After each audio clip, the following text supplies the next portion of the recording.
We are live and being televised. So good evening, Tewksbury. It is Thursday, January 17th. The time is 6:09 p.m. I'd like to call the meeting of the Board of Health to order. First on our agenda tonight is approval of our meeting minutes from December 20th, 2018. Mr. Chairman, I had no additions or corrections. Okay. None here. Okay. None here. I'm good. Okay. So someone can make a motion to approve the minutes? Motion to accept and approve the minutes. I second that motion to approve and accept the minutes as. Okay. Motion's been put forth and second to approve the minutes of December 20th, 2018 as submitted. All those in favor signify by saying aye. Aye. Chair votes aye as well. Motion carries unanimously, 5-0. Good. So it's nice starting off the year all caught up in meeting minutes. Okay. Public hearings. Let me just ask a quick question first. We have two public hearings tonight. Is anyone here in the audience here for the Holiday Inn for Highwood Drive for the actual public hearing, not as a resident speaking in favor or against? Okay. Yeah, we know why you're here. And we just want to swap things if there were any residents that had come out to speak either for or against. Okay. So taking things in order, our first public hearing is Tewksbury Mass Hotel LLC, DBA Town Place Suites Marriott, 20 International Place, variance of Tewksbury regulations for the operation of public and semi-public swimming pools, Section 7.1, requiring trained certified lifeguards and attendants at all times the pool is in use. So whoever is representing Town Place Suites, if you'd like to come up to the table. And for anyone that comes up to the table tonight, there is a sign-in sheet. If anyone who does come to the table would like to sign in, and then once you've done that, speak into the microphone, your name and address just for the record, please.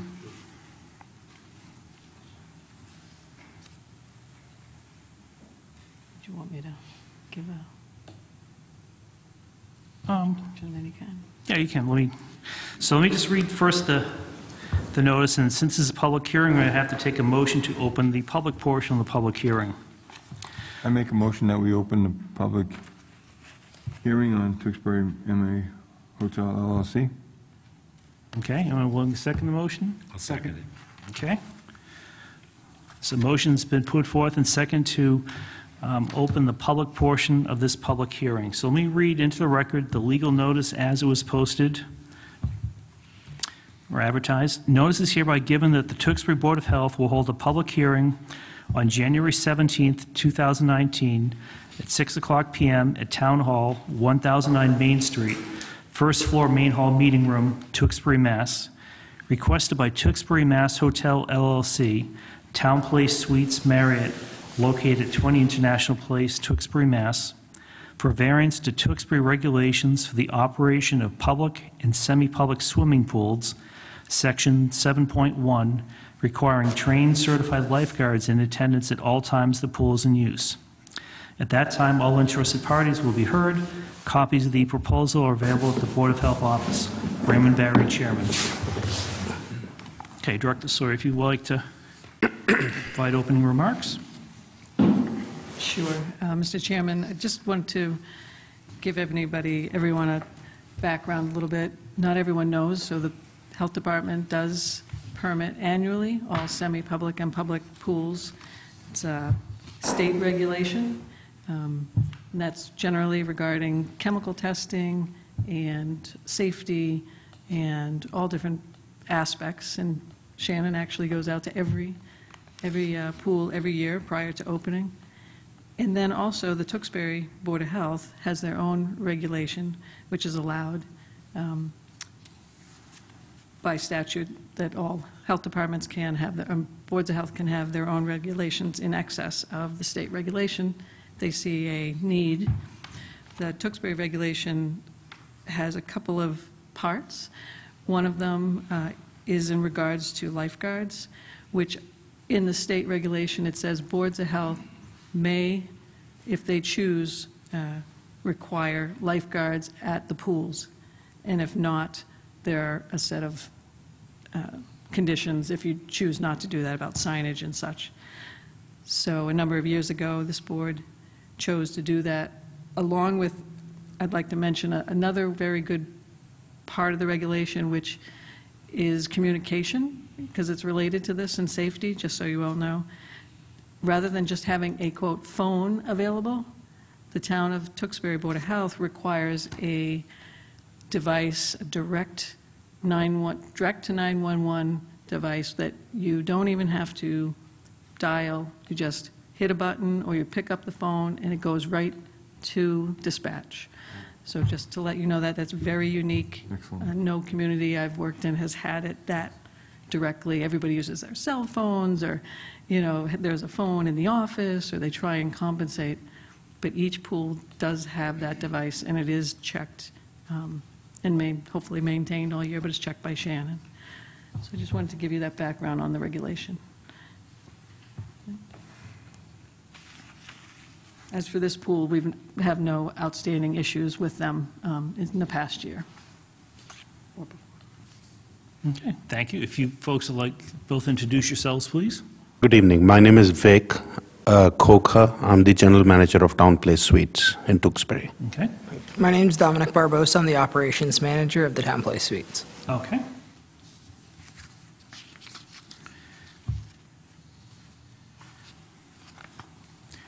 So I guess more as a note for future perhaps, and I'm remiss not mentioning this to you earlier, Director. One thing would very help the board in addressing, especially these variance requests, is if the applicants can also submit pictures so we see what the pool facility looks like, and if they're giving, because in this case you were saying that you have visibility of the outside pool from the front office area.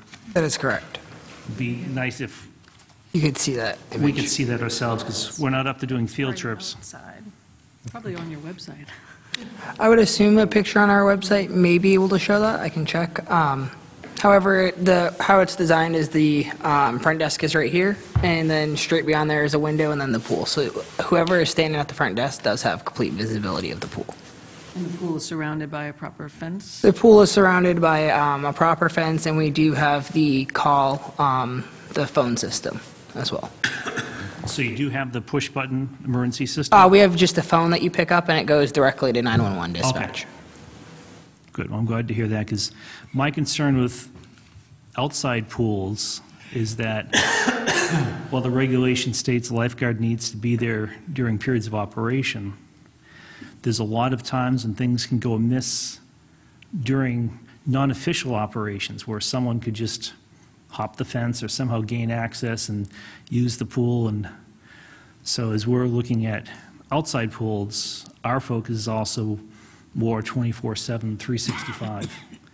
So hearing that you do have the emergency call system is definitely a good point, because that precludes the need for having someone always keeping an eye from the front desk of who's in the pool, and then this at least provides year-round. And in regards to access, we did talk about how if we did go with no lifeguard, we would be putting a card reader on the gate as well, so that it would be secure at all times besides guest access.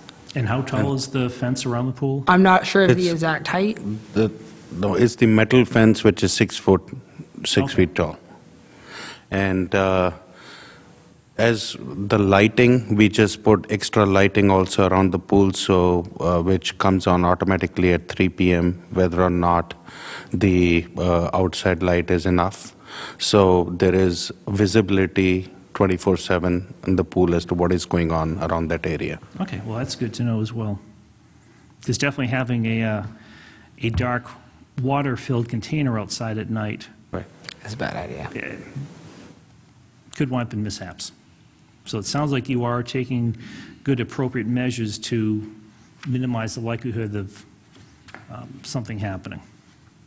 Definitely, we have worked on landscaping on the other side of the pool, but if you were to stand at the front desk and look, there is no basic blockade to the pool, so there's a clear visibility as to what's going on, so we haven't done any landscaping there. So there's clear visibility from the front desk to the swimming pool. Okay, and just for the benefit of those that may be watching TV, can you just describe for us the pool, even though it's in the application, the depth and maybe the dimensions? Yes, so the pool ranges from 3 feet deep to 5 feet deep. Okay. And I'm not sure the exact dimensions of the pool. It is semi-oval pool. I mean, the one side is narrower than the other side, Okay, but the maximum depth of the pool is 5 feet. okay, and is there a diving board there? There's not. No. Okay. Didn't think so with the 5-foot depth, but... Okay, so any board members have any questions for the applicants? I have a couple. Go right ahead. How many sets of stairs in and out? To How the many sets of stairs in and out? shallow side, there are 3. There are 3 steps to go in the pool. So one set of stairs going in and out of the pool? Yes, or sir. 2 sets? Not just one set, of sir. stairs? And looked like from your application, it said you were open about 100 days a year. That is Is correct. that accurate? From mid, let's call it Memorial the end of May to mid-September. So it's about 100 days. Roughly. Right? What do you think the average attendance is a week? Have you kept figures? Do you know how many people are going in and out of the pool on an average every week during the 100 days? It's a very low number because we are a business class hotel, so 90% of our guests are mainly business travelers that work at, Raytheon, Thermo Fisher. But- So we don't really have a lot of younger people, like families and stuff, coming to the hotel, so Do you have a specific number of users per week? Allow me to answer that, sir. I have never seen more than 2 people a day using the pool. So I would say not more than 25 people have been using it in a week. Do you know, do you keep track of that?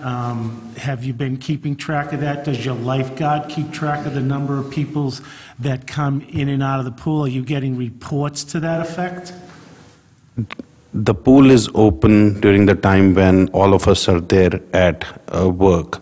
We have not been physically taking note of how many people have been using the pool because we never thought it was necessary because of the amount of people using the pool. Yeah, I don't think it's a requirement. I was just No. asking if you kept any records We- to that. we have effect. not, unfortunately. You don't I'm keep sorry, any sir. Records to that effect.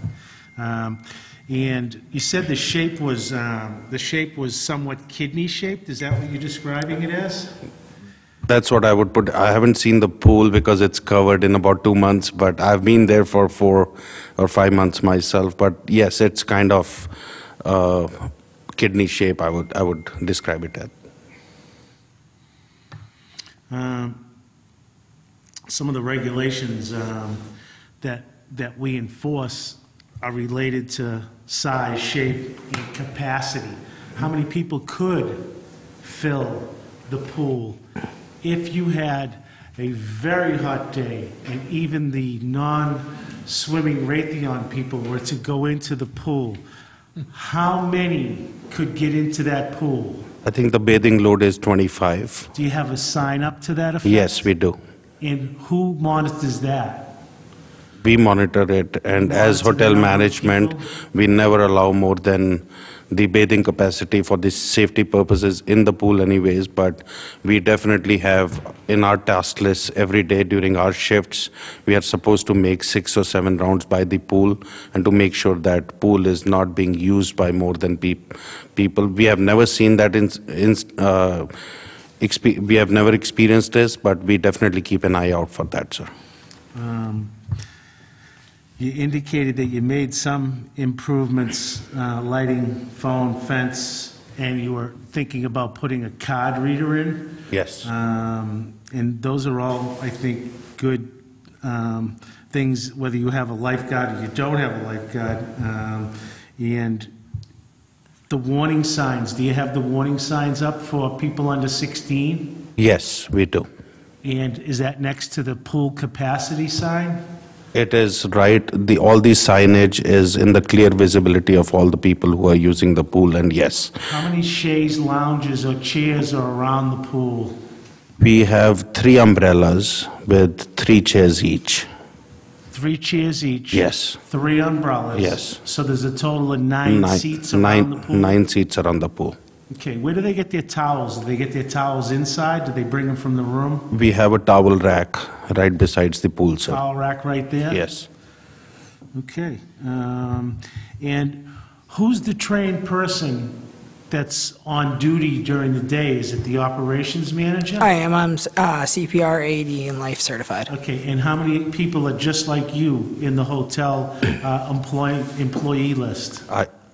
I am trained as well, So sir. there's 2 of yous? Yes. That is correct. And there's typically a manager there 7 days a week, regardless, during the hours that the pool would be And how open. how many hours a week are you in attendance at the hotel? Approximately right now, I do about 60 to 70 hours a week. You're overworked. And yourself, sir? Same, sir. I do about 55 to 60 hours a week. That's all the questions I have. I only have really one, but I'd like to just see if they could tell me where the office is. Right there, now, is that? So that's actually the second building that we own. So if you look right here, this is the entrance to the pool. Yes. And then that is the windows right there Thank you very much. to the front desk. You're welcome, sir. I don't have any other questions. I don't have any questions, I just have a comment. I think after everything I've heard, Mr. Scarano asked the questions, and I thought what you had requested was reasonable, based on the use of the pool, based on your precautions that you have in effect. At this stage of the game, I don't have any more questions. I think that it's about as much due diligence as anybody can do reasonably without taking into account that human factor. And I'm assuming that you have, it says your insurance is okay with it, and you Yes, have, sir. Yes, so we have 6 other properties under our insurance plan, and those all are in locations that do not require a lifeguard, which we do not have a lifeguard in those hotels, and they're completely okay with that. and you've had a good track record. And we've had a good track record. We've had 0 incidences in relation to pools. 0 safety incidences at this property as well, and I'm not sure on the other properties about safety, but I know we have not had any pool-related incidences. When do you anticipate that those card readers will be ready for the springtime when the pool opens? It will be ready by next season, so the main reason for the variance was just because we've had, with the college lifeguards, a lot of them tend to call out, so then we have to shut down the pool, and our guests get upset, want to cancel the reservations, and No, it's totally understandable. I don't, it's the way it seems nowadays. It seems like other businesses have people call out. I'm just not sure there's the commitment, but that's a story for But another day. as far as the card reader is concerned, sir, we'll have it installed within the next couple of weeks because the lock people are still working on our property right now. So we'll have a lock in place much before the pool is open. No, that's good. I mean, I wouldn't expect it right now during the winter, but that's great. With the amount of use that the pool is getting, is it economical to keep a hole with water in it and a few chairs around it every year? It's a Marriott requirement, sir, so whether or not we like it, we have to have the pool, so. So you have to have the pool. Yes. And some towns have regulations where you have to have a lifeguard. I mean, I have managed hotels in Massachusetts in 4 different towns, and, but as far as safety is concerned, sir, I mean, regardless of whether you have a lifeguard or no, safety should be primary everywhere, and that's what we do as hoteliers also, that we want to make sure that hotel is a safe and sound place for people to enjoy rather than having any sort of incident that we don't want to occur. Has any of your other 6 hotels under your umbrella applied for variances in their towns to eliminate the lifeguard? No, they, They don't have any requirement there, so they have the proper signage, and they apply every year for variance, yes. So this is the only hotel that, in the umbrella, is affected by the lifeguard? that is correct. How much do you pay a lifeguard a day? It's hourly, I can tell you it's $13.50 to $14 an hour. And do you have the same lifeguard come back every year? No, sir. Because they are college students and they graduate and then they continue with their careers, so it's very difficult for us to find only for the season lifeguards, but we try our best, but definitely they have their careers to look after, and once they graduate from college, they continue with their careers. Last year, we had to close the pool 37 times due to lifeguards calling out. So it creates an impact of, if that guest did want to swim, that's a reason that they can't, is because we've had to close it How down. many guests were inconvenienced because the lifeguard wasn't there with the 2 or 3 people a day that you were talking about? I have not kept a track on this, but personally speaking, when I have been working desk shifts, I can say that I've canceled at least 6 to 7 reservations because of the lifeguard not being there, or people who were in-house and chose to leave the hotel and go to a different property because we couldn't open the pool for them. Did you get any letters from any of your prospective guests or any current guests to the management indicating their unhappiness with the pool situation? Do you have any in your file? We do not have any letter with us, sir. I don't want to quote anything to you that I'm not aware of. I can go into our Medallia, our guest scoring system, and see if there are any comments there, but I can't be sure at this very moment, sir. You're familiar with our regulations and the requirements that the board has to consider the facts and circumstances of your variance request, and it's a very high standard in order to grant a variance at this level. And the standard is very difficult.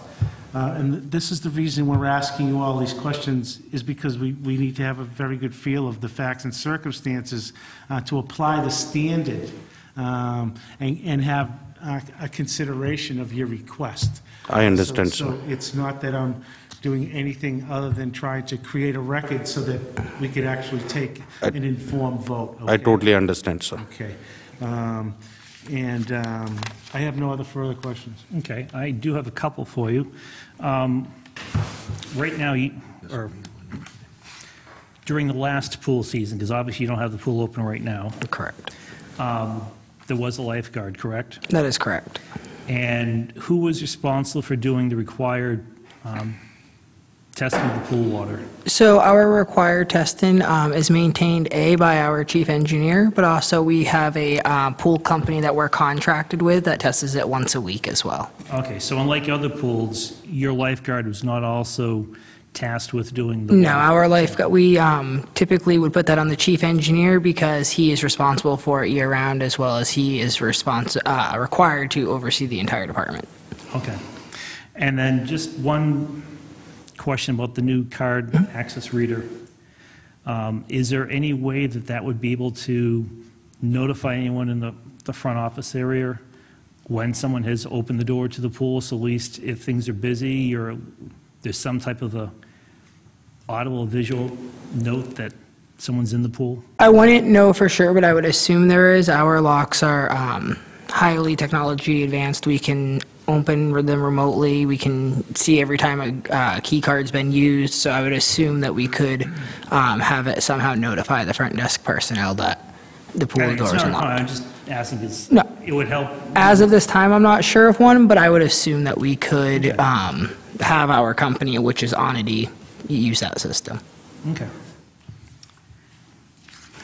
Director, do you have any questions? Not a question. I just wanted to let the board know that we did do a poll. We had a senior aide call a dozen towns surrounding us.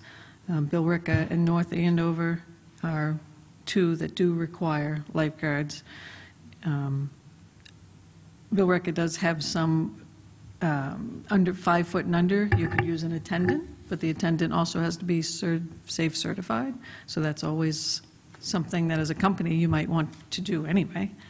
And I also spoke with Community Sanitation Director Stephen Hughes, who is the Chief Policy Officer with the state. And he wanted me to deliver, the message. He's very, he's been doing this for over 20 years, and he's seen a lot of drownings, 2 to 3 a year. And in 20 years, he just wanted me to say that he has never had a drowning with a lifeguard in attendance that he has been responsible for. Now, that doesn't mean beaches and things like that, but in a swimming pool. So that is something that he applauds the towns that do have it, because he hates those phone calls that he does get, because there's nothing worse than that. So he just wanted me to let you know that the senior policy person at the state does support towns that do ask this of their pools, because it is a burden, but yet a burden with results that he supports. So that's all. Okay, thank you. I have a quick Go comment. ahead. Have there been any other issues with the pool, chemical-wise or anything, or is it just, so we're just on Not lifeguard? since I've been here. Okay. And is there a hot tub on site, too? No, sir. No hot tub. That's it for me. I just have one more question. Occupancy rate during the summer. What's your occupancy rate during the summer? How many rooms do you have? 93. And out of those 93, what percentage of them are occupied at all times? During the weekdays, yes. 100%? I would say 90%. 90%? Yes. Weekends? Slow.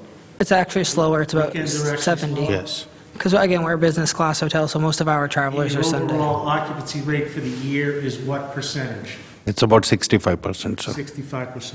Okay. Thanks, Robert. I was going to ask that question. Good stuff. Good stuff.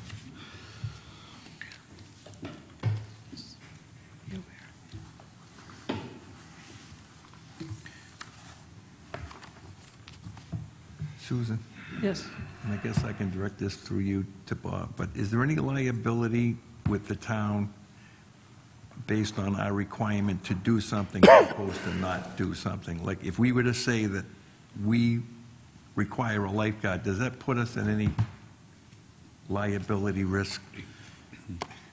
Not that I'm aware of. I was I'm thinking not of it the opposite aware way.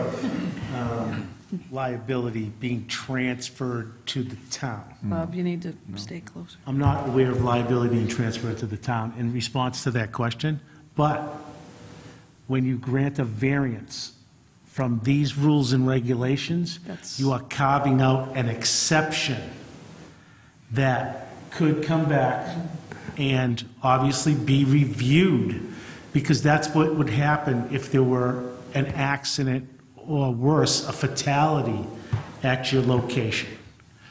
They'd be looking at the board to ask, under what circumstances would you waive the fact that a lifeguard could save a life? There are other factors that we're going to talk about in our discussion, but first we have to offer you the opportunity to provide us with any other mitigating factors that you believe are relevant, that we should consider before we have our discussion and close any more information from coming across the table. So do you have anything else to ask? And I'm going to defer to the chairman to ask you that question. Sir, I only want to mention it to you with all due respect, is that you are only granting or not granting this variance to us based on the information that we have provided you with today. So when we are requesting you to put all these security factors in place, we will do it. We do not want any kind of incident or accident at our property also. And that goes without saying, but we do assure you that if you do grant us this variance today, we will take all necessary precautions in our limits to make sure that there is no incident whatsoever at hotel ever, and this will allow us to provide better guest service and better experience to our clients who come and visit us. Thank I you. was hoping you would tell us how much you spent last year on lifeguard salary and benefits. First of all, do they get any benefits? Are they part-time or full-time? They are part-time employees. They're part-time, but So they don't get any benefits? exactly, for us, it's not the cost as much as it's the having to close the I pool. understand what So- your reasoning is. I just wanted to know if you had a cost that was a line item budget number that I could look at and say, this is the cost of providing pool protection for 100 days. Do you have that number? I do not, sir. So you don't know what your lifeguards cost you in any particular year? I do not have the yearly cost for the lifeguard with me right now because that is not something I came here to I fully let you know, understand, but Joe. Everybody I could can't pull it have up. every answer. I just thought you might have a approximate number of the cost of compliance with our regulations, because it's one of the things that we can consider. But if you don't have the number, that's fine. Do you Well, let have, me ask the question this way. Looking at just the last pool season, was there a lifeguard on duty 7 days a week or 5 days a week? So it was 7 days a week, and the pool would be open typically from 10 a.m. to about 6, 7 p.m. Okay, so about 8 hours a day times 7 days a week. $13 to $14 an hour.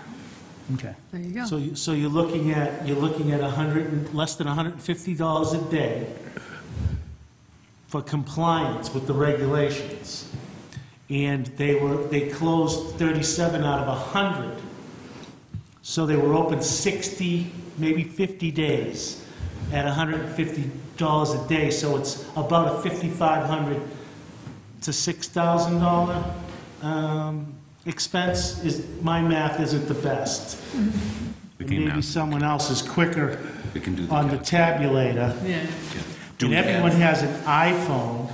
Do we actually have the cost of lost business during those down days? And you may not have those numbers there. These numbers are important to consider. The days, the 37 days that you were down, do you have any kind of, I don't want to say demographics, but do you have any numbers, like how many people wanted refunds? How many people left your facility? How much income revenue was lost for the downtime for the pool specifically? for the canceled reservations Canceled reservations, that people, I mean, that I have done personally, it was about $220 a night. And I don't remember off my head right now how many nights the reservation was for, because I don't want to give you a wrong figure, No, sir. I understand. Well, we know there's 37 days that Right. you lost, let's assume you lost one person Per day. per day that the pool. So brought over. you'd be looking at about an average of 200 times the 37?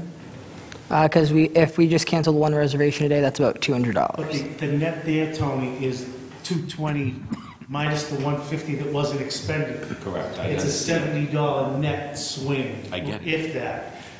Assuming it's just one person. But we're discussing this and we're still taking information, so I'm going to leave that to Ray on whether or not that we have enough information to go into discussions. I've got one more thing, one quick. Is the pool only open to guests? That is correct. It's only open to guests, which was part of us installing the card reader, was upon, the variance and everything, we were going to put that in there to 100% make sure that there was But nobody walking up on it's the not open to property here. public, sir. So I have a question for the director. Is there a deadline that we have to have a resolution this by? Is this something we have to decide tonight? Is there anything immediate about our decision of variance request? Applications come in usually around April. Of course, places want to hire people, but generally, these people aren't available until later anyway. So we'll get the applications and won't get the information on lifeguards to the last minute, because they all come kind of late. If they were going to do any infrastructure changes, that would for the specific one, but how long does it take to put in a reader? Wouldn't be too long, of course. So no, there's no real time. Okay. The reason I ask is that I understand we have about 10 other locations that will be needing to be permitted and may ask for variances. So I think that this is one regulation that we as a board need to look at and see what we need to do to update. And with that, just like we did with the grease tanks and the Rod and Gun Club, I'd recommend that we, Close the hearing first, or do you want to? yeah, let's close the public portion of the hearing If you've had first. enough from No one them. wants to speak, I guess. Is there anyone in the audience that wishes to speak for or against the, Yes? if you do, they need to come up to the mic. You can introduce. And there should be a sign-in sheet up there as well. Oh, it's Oh. okay. Steve Murphy, I live on Rogers. I just had a question. You said you talked to 12 towns, Yes. and out of those 12 towns, how many of them actually have the lifeguard requirement? I didn't Just hear North that. Andover and Bill Ricca. Bill Ricca. 2 out of 10. or And 2 out one of did 12. not return, Methuen did not return. No, Okay, yeah. that's what I was, thanks. Oh, they called and said no.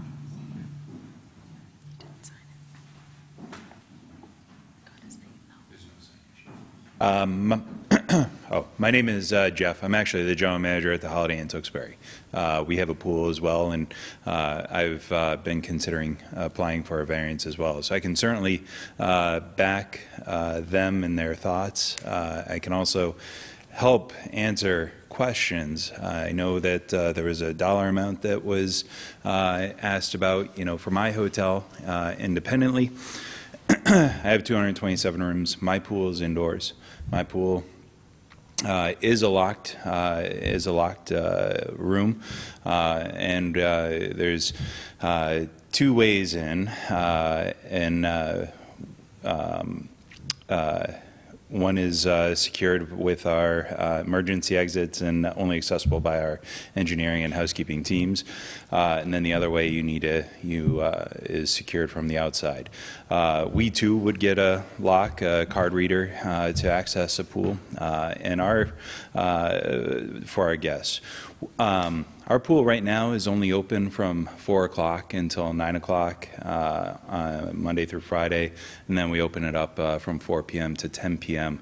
on the weekends.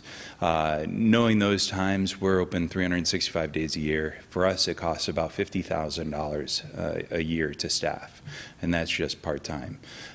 We do utilize the local YMCA from Lowell to assist us in staffing because, as they've explained, it's very hard to get individuals to show up. Prior to my joining the hotel in 2017, our pool was closed for, I believe, a period of 2.5 months because we were not able to find staff to occupy it. There is certainly a guest satisfaction factor. You do lose business because of it. If people don't walk away at the time of check-in, what they do is they do hit you on your guest satisfaction scores. And so, and ultimately that means that there's a discount that is given to that individual at some point in time. Our goal is to make sure that people coming into the area have a great experience. We want more people to come into the Tewksbury Andover area, and by having a lifeguard, sometimes it does hinder that. Feedback that we also get from our guests is that they don't understand why we have a lifeguard. Our pool is 3.5 feet deep for its entirety. It is a good-sized pool, but 3.5 feet deep, and you've got a lifeguard that's standing there or sitting at a chair watching. People feel uncomfortable with somebody in such tight quarters watching over them. I agree it is important to have them there to be able to save a life if needed, but we have staff that are rotating through that area throughout the open hours. Whether it's our engineering team, our managers, or our regular housekeeping staff that are going in and out to refresh the towels, clean the bathrooms, mop the floors, and so on and and so forth. So, I would, it's just a little bit about us, but, when I go to apply for the same variance, we can certainly add some, I can get some more information. Yes, absolutely. I'm familiar with your facility. Yeah.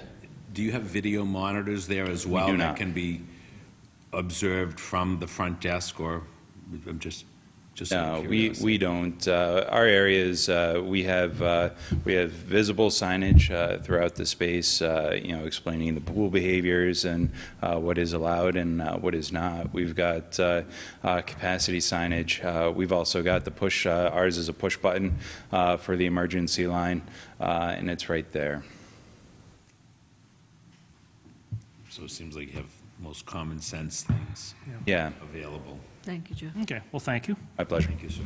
So I think that, hearing both, I think it's good chance for us to Revisit. revisit the regulation as it's been written, and because to your point, Bob, once we issue a variance, then anyone else can apply for that same variance, and we don't have any much grounds to, Well, I Each do. variance has I do have to conditions. say that each variance stands on its own. Right. We heard someone from the public mention that they are involved in the business and had significantly different circumstances associated Correct. with their operation. Correct. So, what we can consider is what's in front of us this evening, and when they come forward, meaning another operator, we have to consider all those facts in a vacuum as it's placed in front of us, just like you did. You placed all the facts in front of a vacuum. And I want to tell you, we applaud all of the things that you have done to mitigate and possibly prevent tragedy. You have to understand that when you ask for a variance, we have a standard. That standard is what the chairman is talking about, whether or not we might look to in the future, whether or not we can look at the standard of review, okay? The state statute also has a standard of review, so we're very limited in what we can do.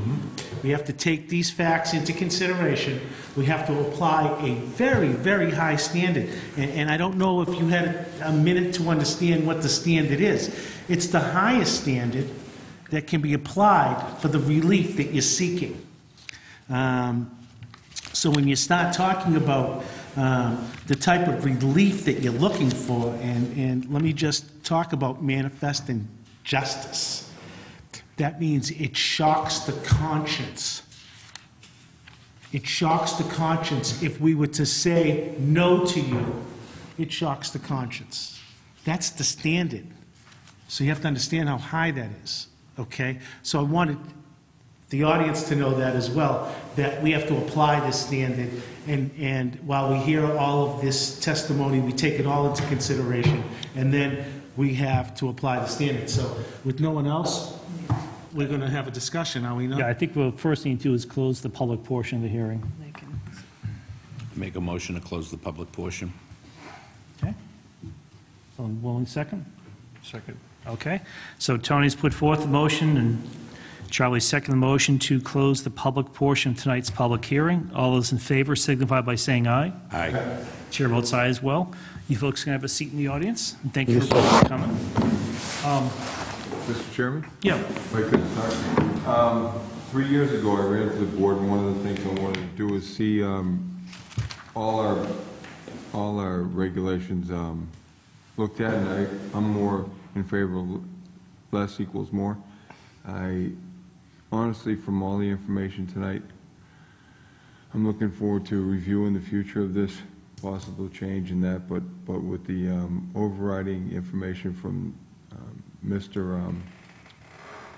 Hadley, I'm going to have to go with opposition and say no. I simply want to talk about some of the findings that we're going to have to make, okay? Some of the things that we heard here is that this comes down to a monetary form of relief. And it's also an employment type issue where there may be lack of trained individuals. But both of those things are in control of the applicants here. If they wanted to make compliance here, they would start a training program for lifeguards. They would be feeding lifeguards to the various youth out there. But that training portion is within the control of the applicant. And to look for someone in the summer, in the spring, from a business perspective, I think that's short-sighted.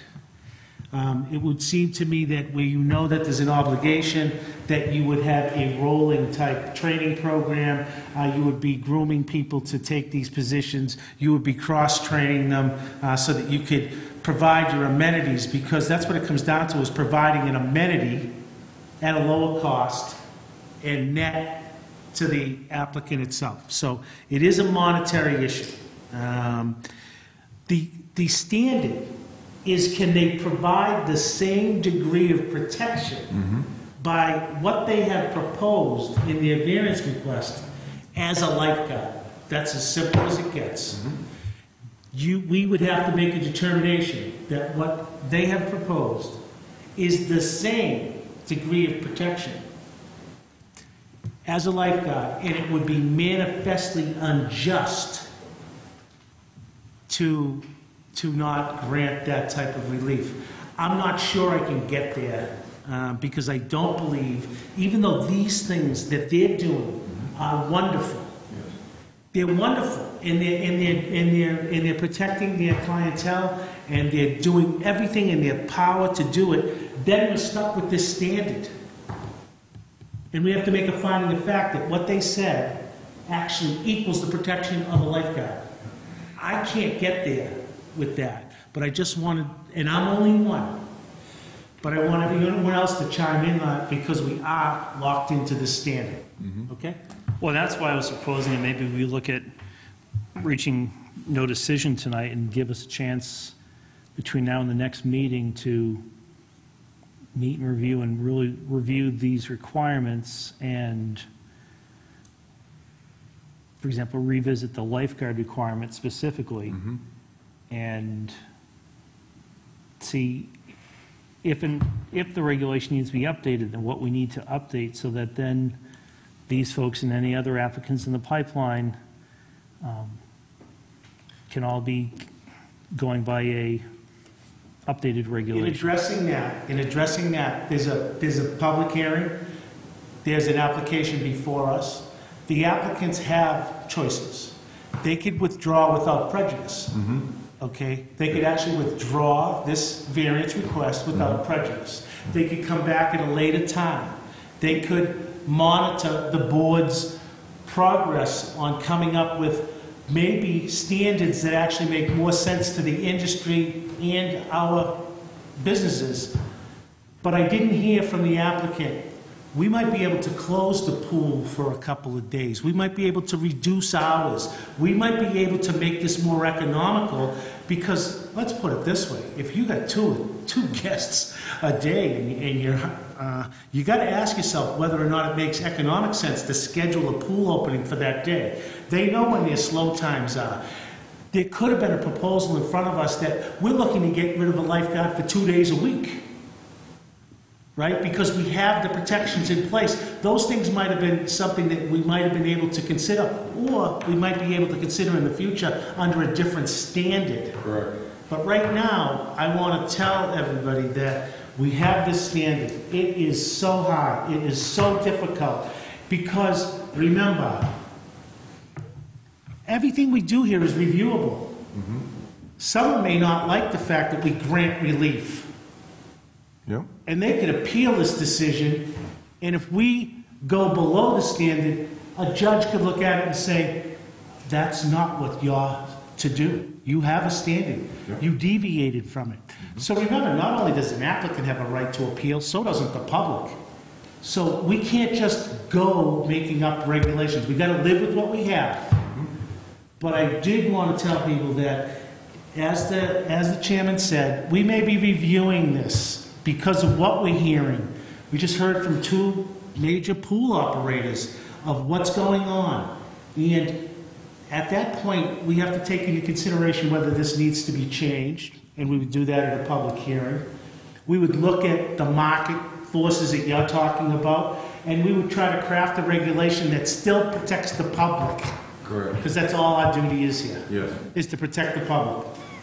With that, I have really nothing else to say in the discussion. I think to Mr. Barry's point is we need to review our regulations, and we need to include things around the environment of the pool, like for instance, is alcohol served in the facility near or around the pool area, and so on and so forth. I don't believe that's in the regulations right now, but things like if the Contributing factors. yes, and the regulations as such, if we were to not require a lifeguard, it would, to my point earlier, it would eliminate the exposure to liability for the town. And I think what Mr. Rue is saying, that sometimes a narrative of your complete operation and your complete mitigation and all your protections paint a much better picture when all the information is in front of them. And as we elicited it, okay, those things can be utilized to craft a regulation that makes sense to the entire public because it protects it, and to the business public because we're working with them for that protection. So, again, I will only say that you have the ability to withdraw without prejudice, or we can make findings of fact from the evidence that was elicited here tonight, and then we can apply this very strict standard to your situation, and we can render a decision. That would be up to you, and obviously, if you wanted to have a discussion about that, we would give you a couple of minutes to do that. I don't think it will meet the standard. Is that your opinion, Mr. Scarano? My opinion is the standard is so difficult to apply to the safety, I don't think it supplies the exact same protection or even close to the exact same protection as a monitor at the pool that can dive in and save a life. Correct. As it's written currently. As it's written currently. That's the standard. It's just as simple as this. Can you provide the same degree of protection? And what's your reason? If your reason is just monetary, that's not going to be good enough. No. Okay? And right now, it's two. It's monetary, and we can't find the help. That help thing is within your control. Are you counting too as well, monetary? I also look at it as there's an impact on reputation, which can be included into monetary, because the way I'm feeling now, I think it's a very difficult standard to change, and I agree with you.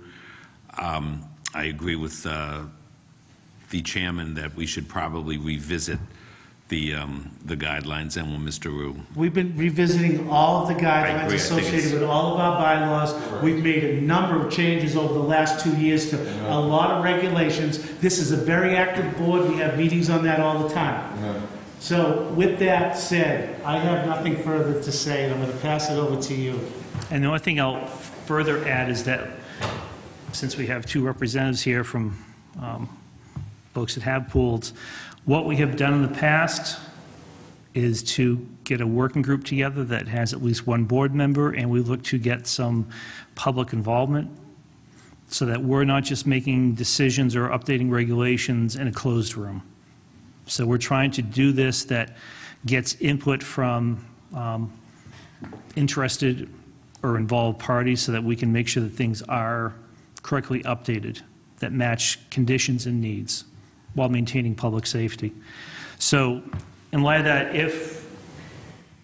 if you folks wanted to take a couple minutes, decide whether you want to withdraw without prejudice right now, so that could give us a chance to look at revising the regulations, getting a work group together to solicit input and feedback from how we might change it. Then if we go down that path and once the regulation's been updated, then you folks are more than willing to able to come back and reapply and see what the regulation looks at that point. Is it possible that we would like to postpone this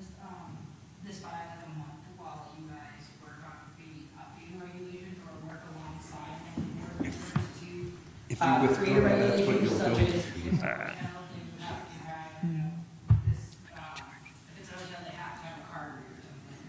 If you wouldn't mind actually just coming to the microphone. This is, first of all, this isn't part of the public process. He's asking a question, and we can respond to his question, just so you know, this is not part of the public portion of the hearing. He's got an inquiry that we can answer, and if we try to answer that, it's just what it is, okay? Would it be possible that we could like work alongside one of the Board of Health members to create an individual regulation, such as like, you know, all hotels would have to have a card reader installed for access or something, or postpone hours by a month while you guys create a Well, I think the question at hand really, just so we can make it a general open-ended question. When someone, so I'll rephrase your question to our lawyer board member. So when an applicant comes before us with a request for a variance, and what is the process that they need to do if we say we'd like to have chance to update the regulation? What is it that... There's two options, really. First of all, they could ask for a continuance, Okay. right? And we could continue it to a date certain. Okay? We can't take any more public information. Right. That's the problem with that step. You've already provided us with everything we need to make a decision. The public hearing is closed. You can't provide us with any further information. You could delay our decision by asking us to consider all of this, and that you would like a date in the future, 1 month? No. That could happen. I'm indicating that the second option of withdrawal without prejudice would allow you exactly to do what it is that you're suggesting. Try to submit your own suggested bylaw. There's nothing that prevents you from providing input that maybe you want to consider these things when you're reviewing your bylaw. That was probably someone beeping telling me to be quiet. George has a comment. Mr. Chairman, the Yeah. only thing is that everybody got to take into consideration, if we do that, we still have to give the public 2 weeks' notice if we were going to change it for a meeting, correct? If we modify the bylaw, there's a procedure to do that, and it's not simple. Well, it is, with boards of health, you can be very simple, or you can be public. It's not required to have a public meeting. Right. Thank you. You could make a change tonight if you wanted to. Correct. This Thank you. is a one-item thing. So it could be something you could do at a meeting and just do this, rather than doing the full, something that could take months. I just and think that- recraft the whole thing. And I think you're right, but I think what's going to happen is when there's relief granted, there are people seeking relief directly behind it with different facts and circumstances. Correct. Oh, I understand. I'm saying if you're looking to change it so that it won't be we don't know what this, there's many ideas we already have. Yeah. So straight from, we don't require it. So it's, then you go from there. Because if we set the standard as to what they need to comply with, that does put liability. One question I did ask our town council, I said, so if a town never had the lifeguard requirement, and Tewksbury had it and removed it, is there any different in liability? He said, absolutely not. There's no liability if you remove it, because it's not a requirement. So just letting you know, but if we tell them what to do, that's a whole different issue. Correct. So that's something that I just don't think we need to take months to do it. Do we have any information on right now I've only heard of 2 other communities in spite of us. Do we have any information based on, like, any injuries or fatalities throughout the state? This Mr. Hughes seems to have There's 2 offered to some 3. information. Yeah, there's, between 1 and 3 fatalities every year, but how many But I'd be people are curious to know saved how- by neighbors and people just attendees or No, attendants? I'm all for protecting the public, and that's our mission Yeah. indeed, but sometimes you can't protect the public from itself, so Right. my question Right. my question is, since Mr. Hughes has has given us some information stating that, he feels he's never had an issue with the lifeguards, and yes, that's very tragic, and no one would ever want to be seeing something of that nature. But my question is, maybe he could give us some information on the instances that did occur, the incidents that did occur. I'd be curious as to see what the situation was, because I feel we do need to protect the public, but I also feel that things get a little bit. I don't think he would know exactly, I mean, yeah, he would know what happened. He's just giving you his anecdote. This is a total anecdote. No one in the 20 years of the few that die every year died in attendance of a lifeguard. That's all he's saying. He's not saying whether they're the best things in the world or the worst thing.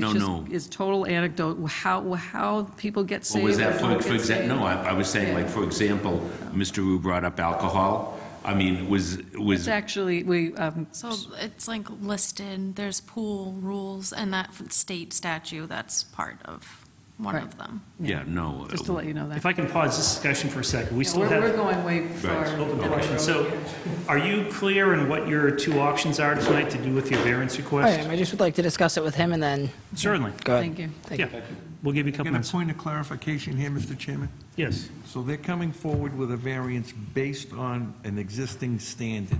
Yeah. Are we saying here we can change that standard at the table right now?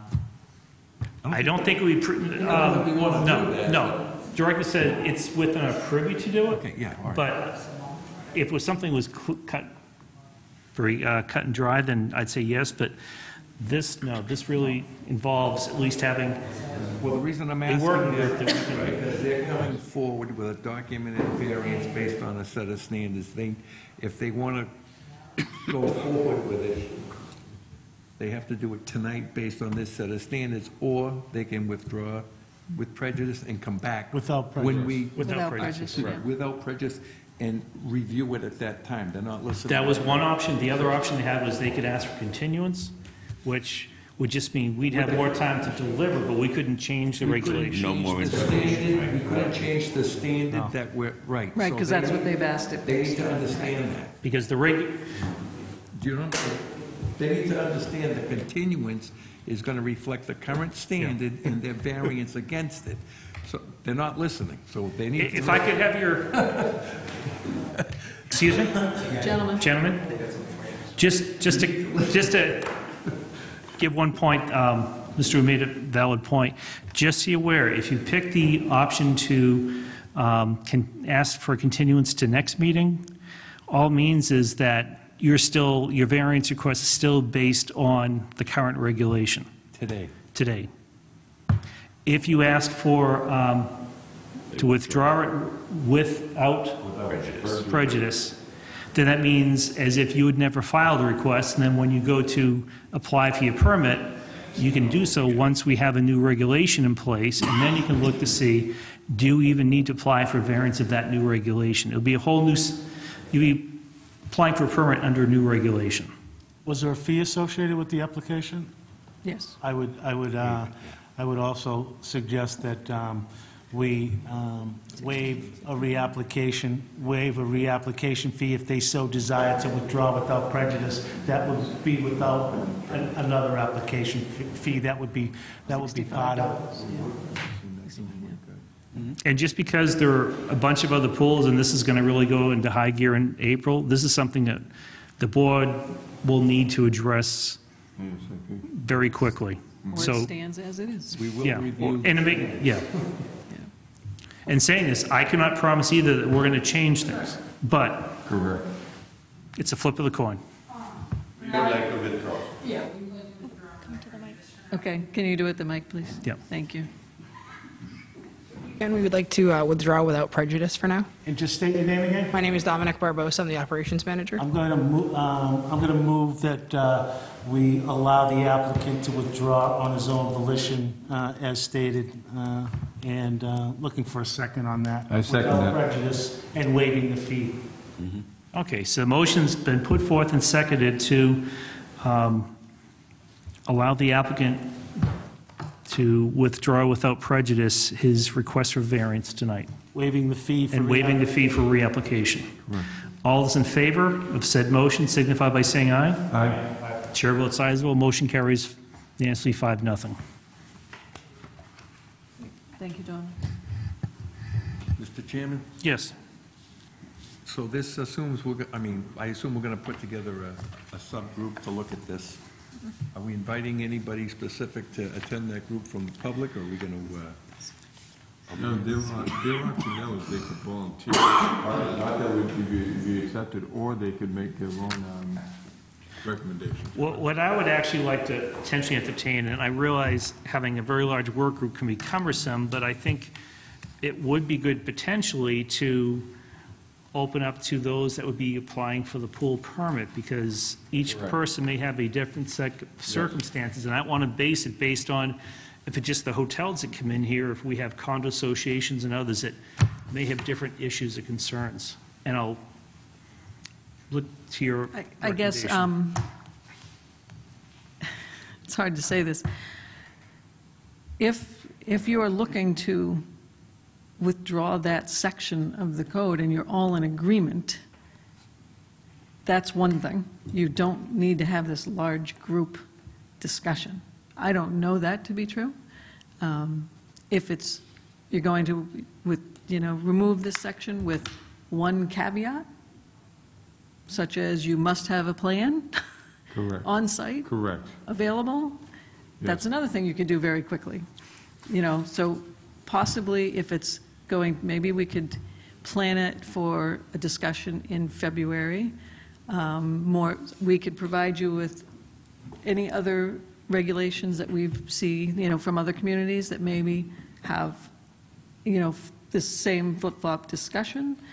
And then if it's not a simple item, we could discuss it at that meeting, and if it's not something simple, then go for the larger group.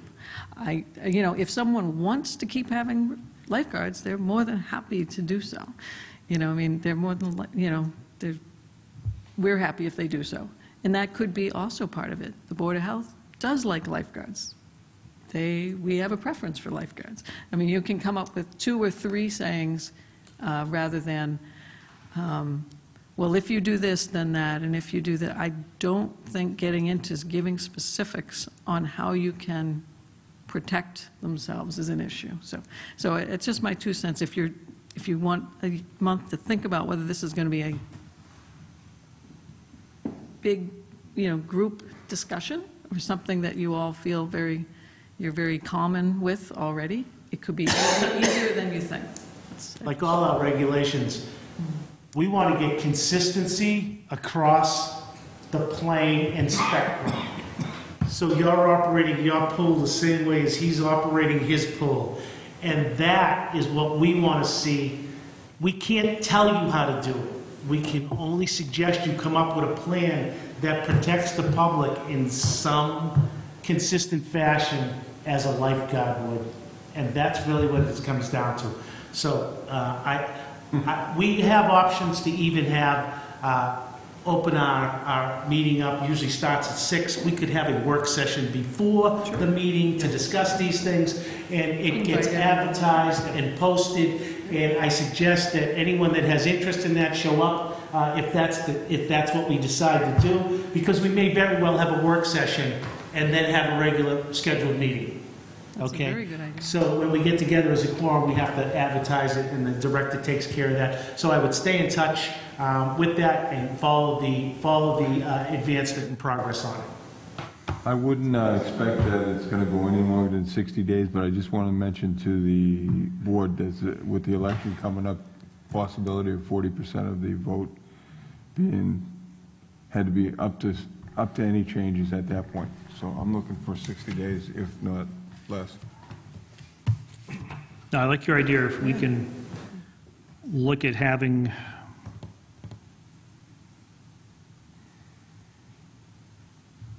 I think we could Even like decide an this on hour, the board. I think we. like I at think 5 we- o'clock, we have a working group meeting where it is publicly noticed so that we can have more than 2 board members there.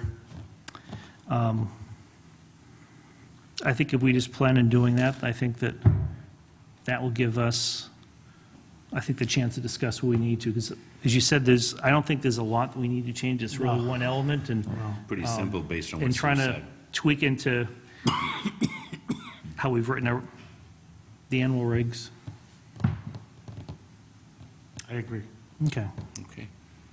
so we'll look at doing that then. And then we can notify all the Yeah, pools about That would that. be That's probably easy. the Not a best thing. problem. Yes, okay. yes. Okay. Second public hearing tonight that had been scheduled was for Holiday Inn for Highwood Drive, variance to Tewksbury Regulations, Chapter 9, grease tank and grease trap requirements of food establishments, Section 9.5.2.1, requiring a minimum of 100-pound internal grease trap.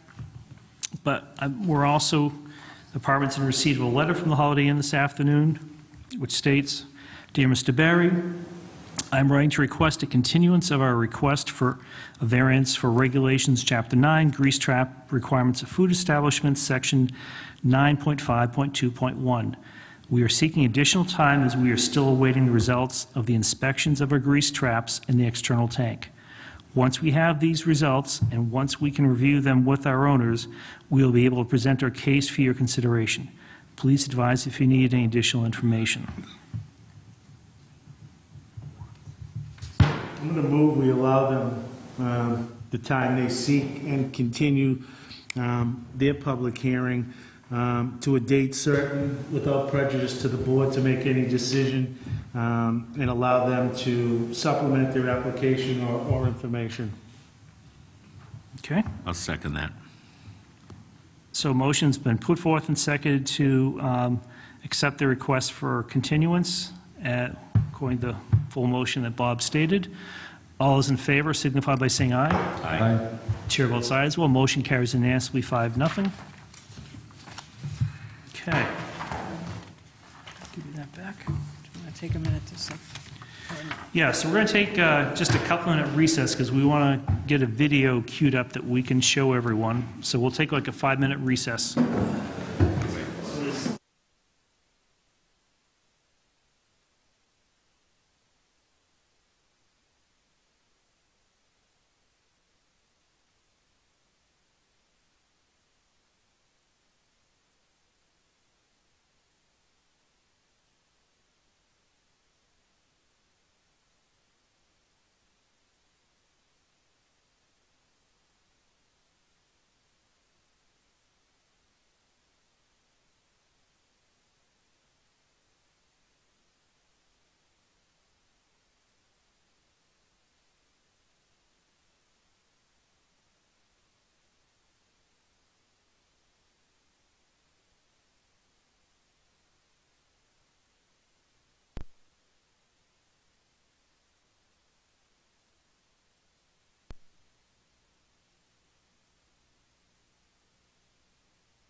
Okay, we're live again. Just to walk in. Welcome back to Tewksbury at 7:29. Apologize for the longer delay. We had a little AV setup issue here. So next in the agenda tonight, under new business, is Breakaway Ice Center, 20 Carter Street. Manager David Hughes has been notified of the intention of the Board of Health to hold a hearing on January 17, 2019, to determine whether action shall be taken against Breakaway Ice Center for violations to the Mass Code 105 CMR 675.000 regarding air quality testing frequency and proper record keeping in MGL 111, Section 122 nuisance law.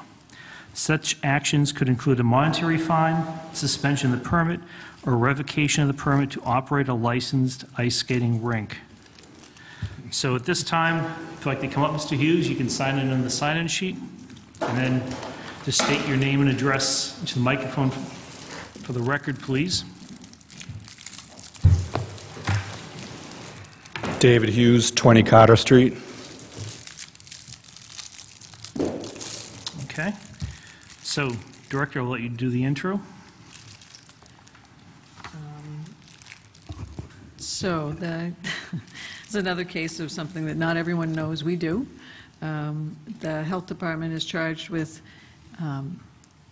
annually going to ice rinks to ensure that they're complying with 105 CMR 675, which is specifically for air quality testing, monitoring data, the collection of data, and putting it into the log books, and just complying with the code in general. So it's specifically for air quality, and they have specific things that they're required to do and maintain. We've done that for the last few years, along with also again, Stephen Hughes with Community Sanitation with the state has conducted an inspection as well. We've had similar results and similar violations, and we felt that this inspection most recently exceeded, let's just say, we're at a loss. We haven't had an inspection where we've reviewed a log book that has met the standard, one that is complete. And I know we don't go that often, but it's just one thing. Take the air quality, put it in a book, log it, and respond if your carbon monoxide or nitrogen dioxide is in excess of levels, and there are response levels and things that they're supposed to do. Secondarily, we enforce the nuisance law, which, if there's a public health nuisance and it affects more than one person, it's our duty, if it could cause illness, it's our duty to act on that. And again, each one of these inspections in the past years has had similar concerns.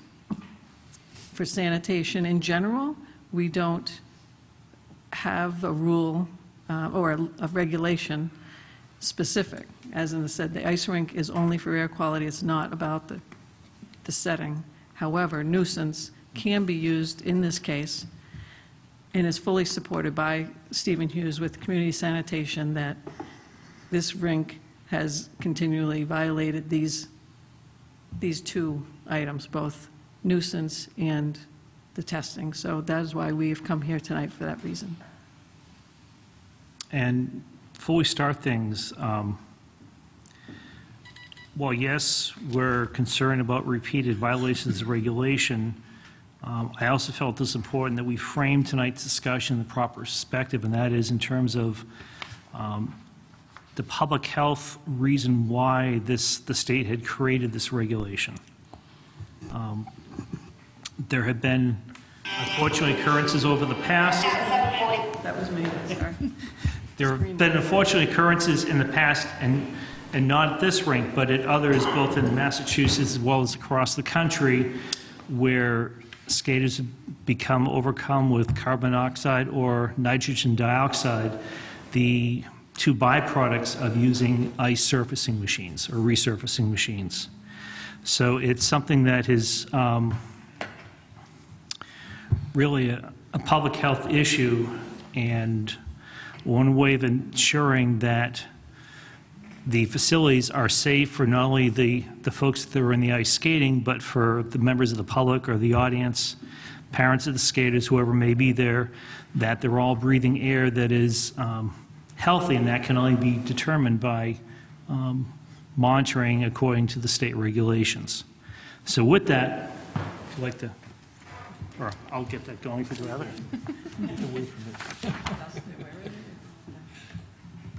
As we kick off a week-long look at our most memorable investigations of the year, Jeff Rawson is here with a story he first brought us in February, exposing a hidden danger at many indoor ice rinks. Jeff, good morning. Hey, good morning again, Savannah. Huge reaction when we first aired this story earlier this year, and it affects hundreds of thousands of kids who play ice hockey and all of us who skate for fun. The danger is in the air at these rinks. Toxic fumes you can't see, smell, or taste, and it's literally making children sick.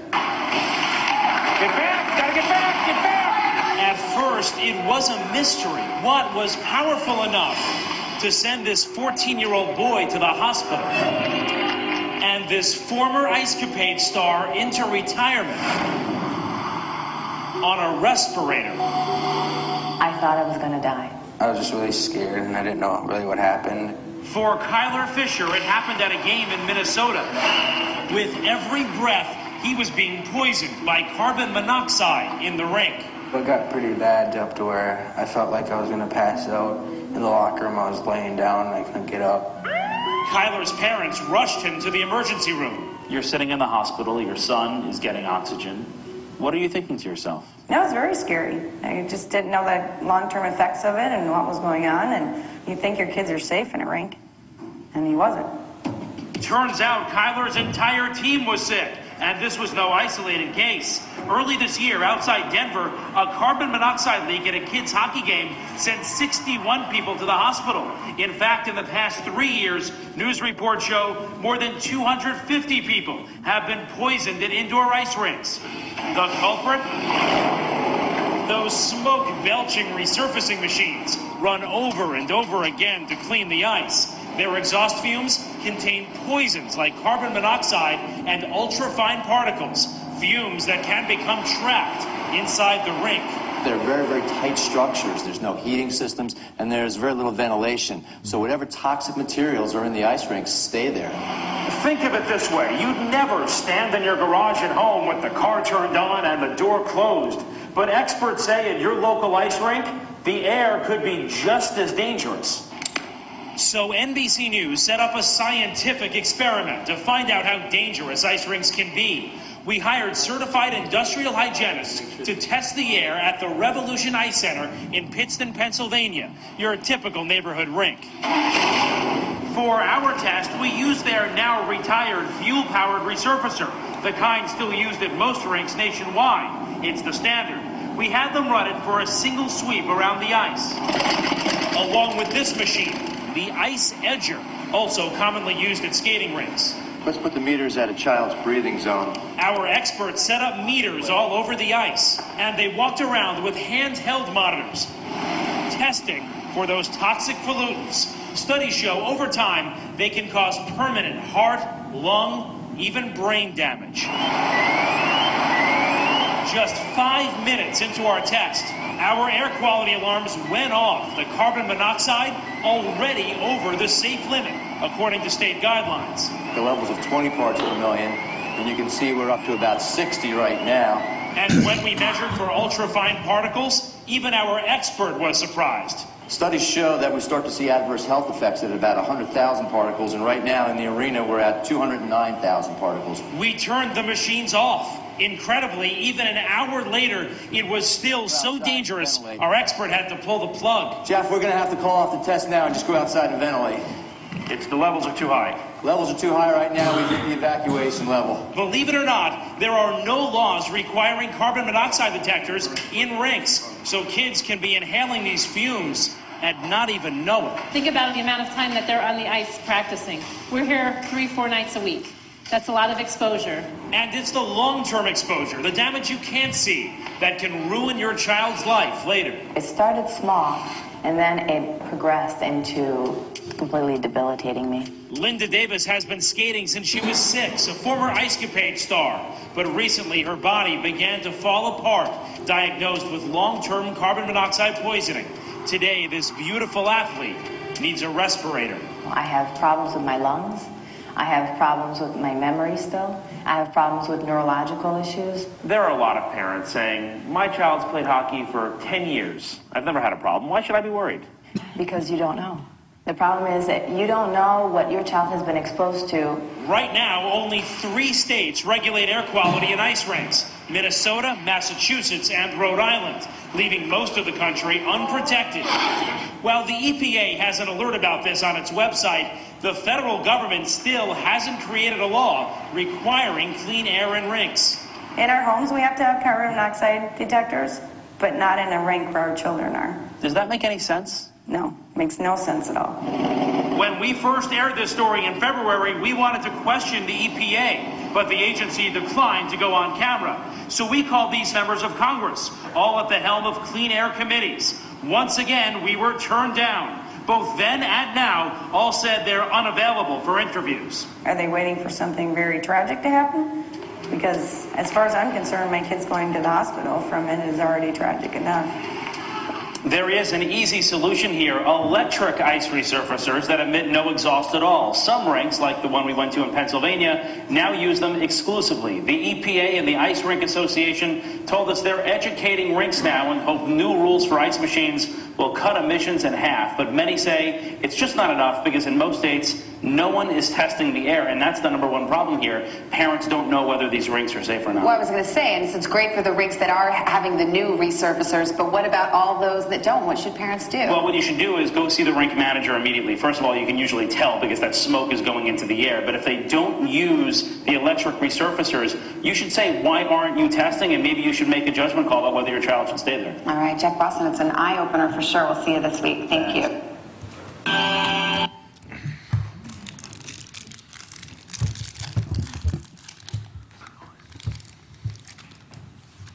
Just note that was 2011 story, and it's still just 3 states as far as I'm aware. I don't know. No. Was there one? Must have grabbed it. Shut up. No, I never saw. Oh, the screen's blue. Okay. Thank you. So thank you for your indulgence for us to show this, but I thought it was very important for us to preface this new business with what the health risks are that Massachusetts is still one of only 3 states in the nation that have regulations that govern the amount of carbon dioxide and nitrogen dioxide that can be allowed within skating rinks. If we can just make a quick disclaimer. Yeah. Because there's an applicant in front of us, because there's a respondent in front of us, that's for informational purposes only and not related to the facts that will be found from the information that was collected by the staff or the state or anyone else. So we're not doing that for any other reason other than informational purposes, and it doesn't reflect on respondent before us, and we will always make an independent assessment of the facts before us before rendering any kind of decision on. I appreciate you mentioning that because it was, I mean, that was like Listen, a horror movie. It is a horror movie, and we don't want to prejudice you because your case stands by itself on its own facts. And while this is obviously a huge problem until they transition to something more safe, We just wanted to let you know that we make or form no opinion until we hear what's in front of us All right. based on what's reported to us, okay? Right, and for me, the key thing is, yes, there is a regulation, but more for the public that may be still watching us, we're trying to enforce the regulation as it's written, but it's not just because something goes against paper. There is a true health risk. And it's also something that, like, we're not contesting, or, like, we've never tested above the guidelines. And Mr. Hughes was actually at our rink last year, walked me through the whole facility, and we tested, and the testing was fine that evening as well. And that was after, I don't remember what time he was there, but it was in the evening when multiple ice cuts were made. Right, so let me just read into the record, just to clarify this. It's not about the detection levels or the levels that are being detected, it's about the record keeping. Correct. And execution. And just to your point, and again, in fairness to you, when the state came out in 2006, November 8th, they tested for both carbon monoxide and nitrogen dioxide, the two contaminants that the state requires. Carbon monoxide, the allowable range is 0 to 29.9 parts per million. The test was less than 5 parts per million detected on November 8th, 2006. That's well within the allowable range. And then on February 2nd, 2018, actually the test was taken on January 24th, 2018, on Breakaway Ice Center Rink number 1, carbon monoxide was 11.2. Again, that's within the 0 to 29.9 allowable limit. And on Rink 2, the carbon monoxide was at 7.2, again, well within the 0 to 29.9. So that was safe. And then on the nitrogen dioxide, the allowable range is 0 to 0.4. And back in the November 2006, the detected limit was less than 0.5. So again, it's within the allowable range. And same with testing both Rink 1 and 2 in January of last year. The initial test result for both rinks was less than 0.5, so again, within the allowable range. So our concern is not about the ranges, just so that... And we've also, after that last test, we purchased a new Zamboni, which actually has better air quality as well, so. Okay, well, good. So a couple of the questions I have for you first. According to the state regulation, 105 CMR 675, requirements to maintain air quality in indoor skating rinks of the State Sanitary Code, Chapter 11. As we look at air sampling requirements. 111, just so. 111, yeah. As you look at Section 6, air sampling requirements, the regulation states that there needs to be a minimum of a certain number of tests taken per week and also on weekends. Do you know how many tests are supposed to be taken on weekdays? I believe it's 3. 3 per week. 3 per Right. week, so Right. at a minimum. So 2 during the weekdays and 1 on the weekend. Correct. Again, as minimums. And then they give a whole bunch of criteria about times before and after use of rink, but the other important thing is that it also states that air samples must be taken 20 minutes after resurfacing is completed. So in looking at the report that Director Sawyer had prepared, and there were pictures that, I think, Shannon, you were the one that had taken. One of the pictures was of the logbook. I have both books here, too, Okay. if you need to look at them. Yeah, and one, I couldn't tell from this picture which of the 2 rinks it was for, but it was essentially a page of test results starting on October 6th and ending on December 7th. And when I put those into a monthly calendar, it became very clear that 3 samplings per week as a minimum were not being maintained, much less 2 samples weekdays and at least 1 sample on weekends.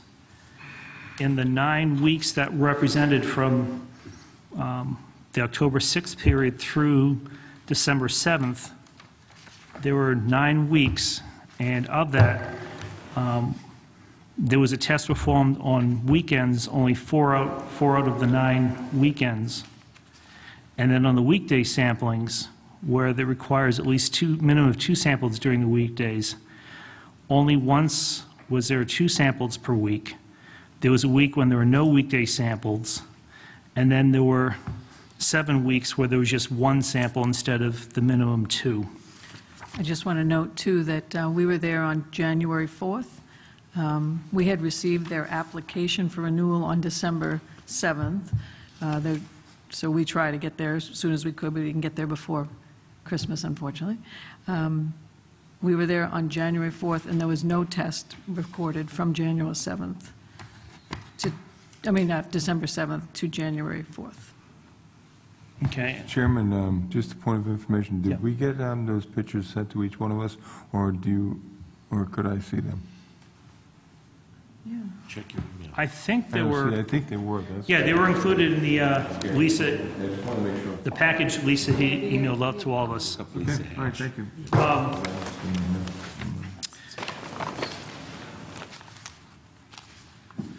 So a quick question, I want to continue. When did the new Zamboni come online, or the new piece of equipment? I want to say it was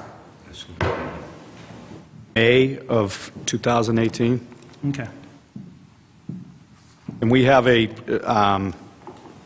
gentleman that comes out and tests emissions. Sorry, would vouch for that.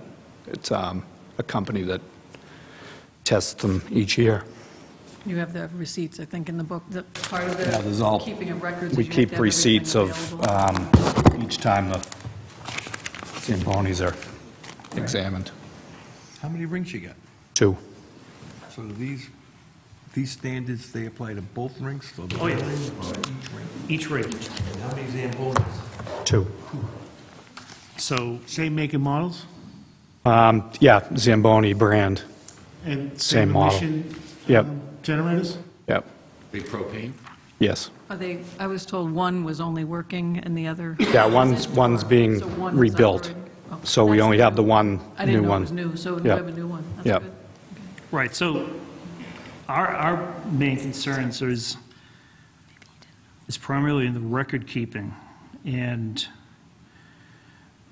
just the fact that, I guess I'm personally concerned because the same deficiency in record keeping that was noted in the state in there, that was sent to you back in February of last year,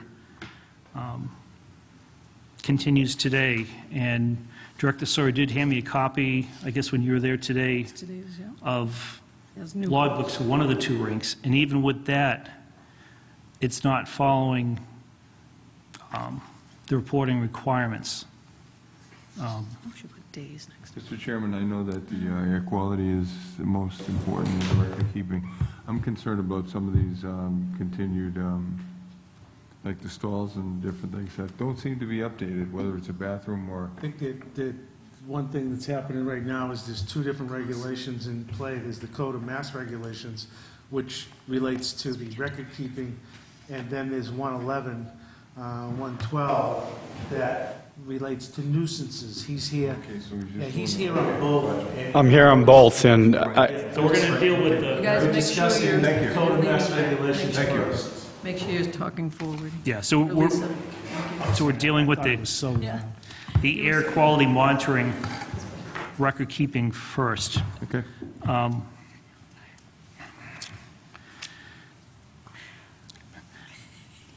So I guess my first question is, do you understand the value and the need of performing the sampling? I do now, and when Ms. Sawyer was at the rink today, we agreed that we were purchasing a more expensive way to test, which is an electronic device. Okay. And I had a meeting with my staff today that this is no longer going to happen. And we're going to get this electronic tester, which is, again, the more expensive way to do it rather than the handheld pump. And this will never happen again. I can assure you that. Yeah, I mean, personally, for me, history is history, and I'm more concerned about moving forward, because we can't undo poor record keeping or sample taking in the past, but I definitely want to make sure that coming out of tonight that things are back being done at a minimum according to the regulation, if not done more frequently. Well, it will be more frequently, and the record book was basically destroyed. It's in the Zamboni area.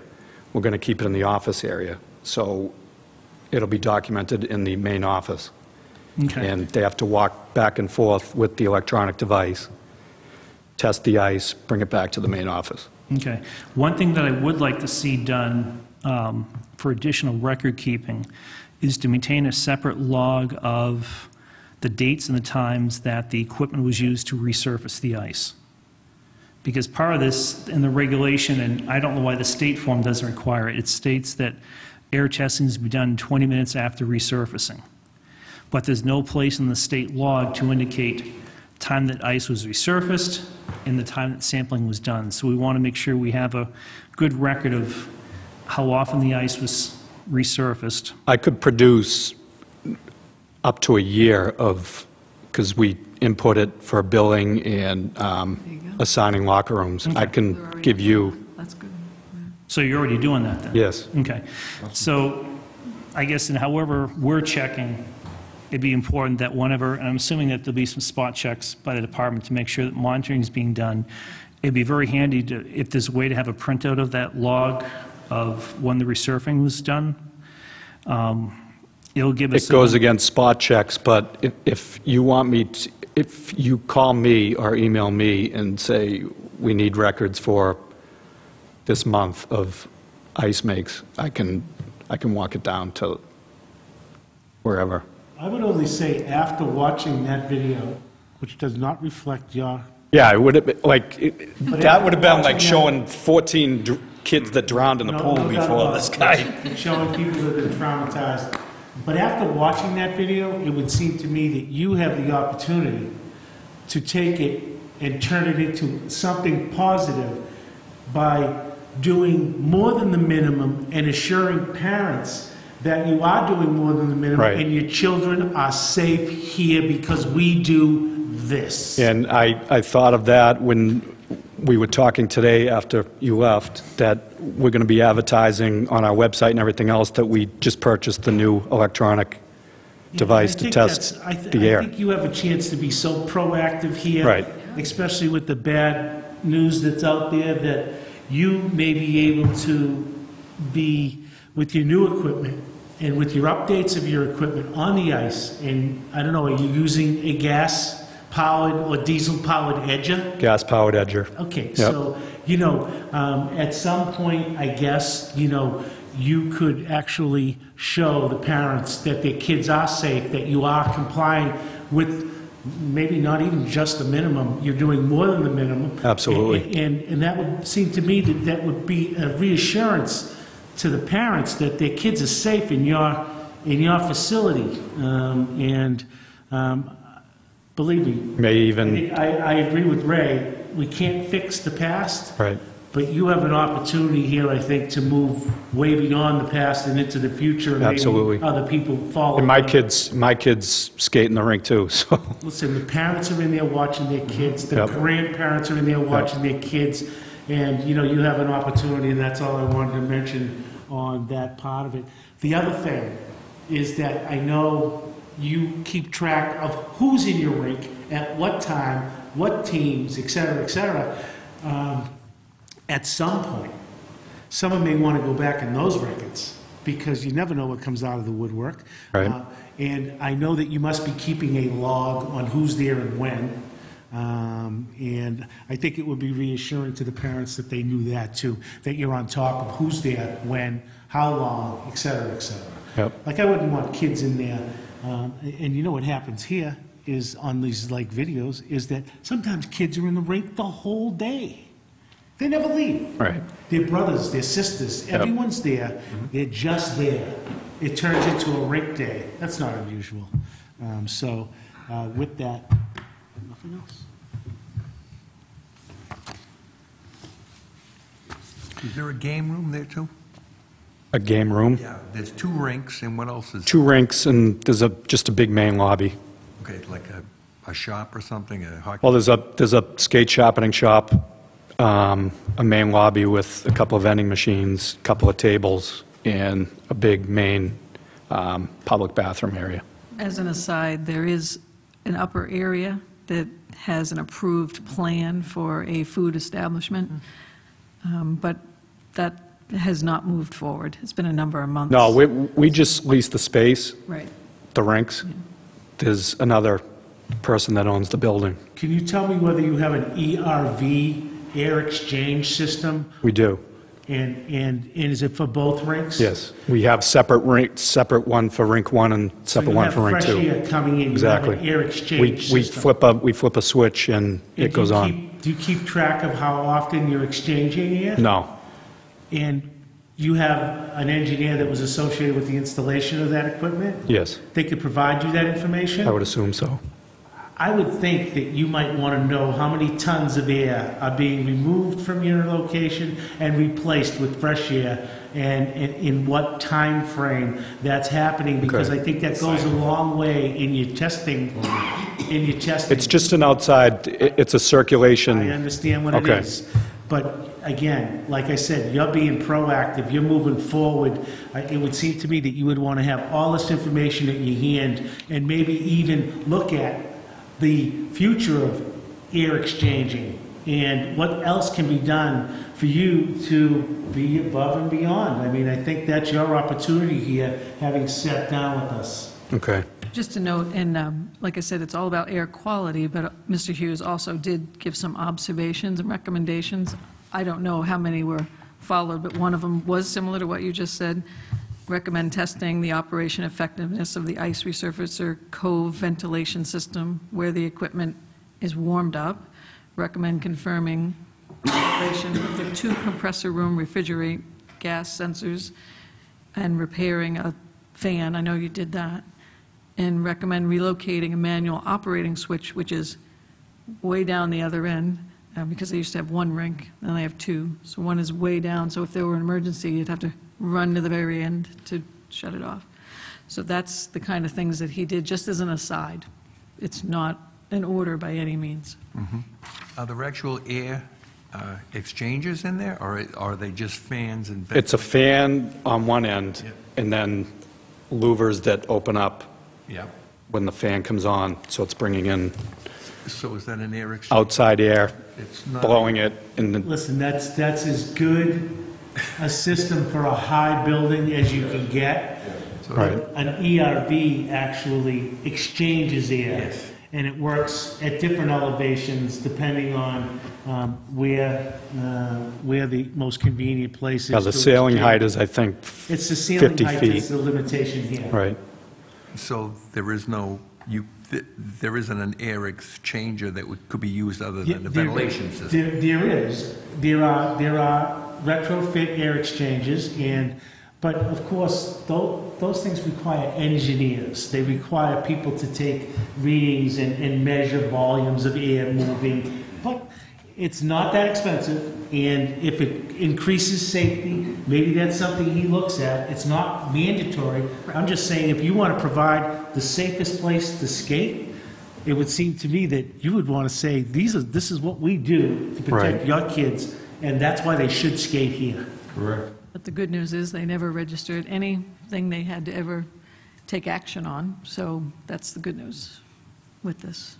Again, I mean, the books consider them, it won't be a problem ever again.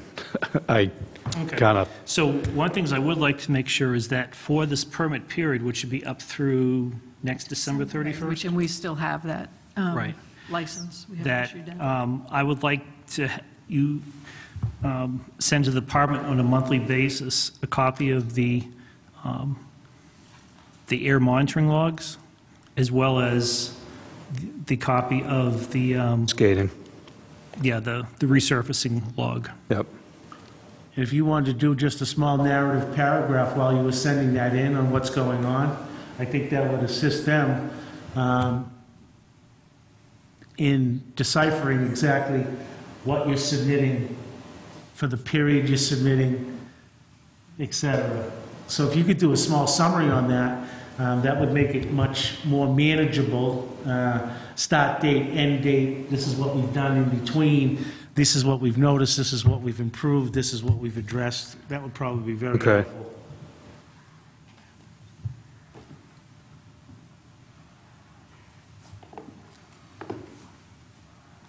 In terms of the machine, so you have the one new Zamboni? Right. Is that the sole one that's working, that's being That's used? the one that's working, and we sent the other one out to get a new engine put in and new hydraulics and basically rebuilding the old Okay. machine. The other thing that'd be very good to have in the air monitoring log is some notation. You can just do a little legend at the bottom, just indicating which of the two machines are you sampling from? In terms of what was the resurfacer? Was it the That brand might new one? identify what machine is causing some concerns or not causing some concerns. Probably an assistance too, but then it helps us as departments that checks the numbers, gives them more background information. Okay.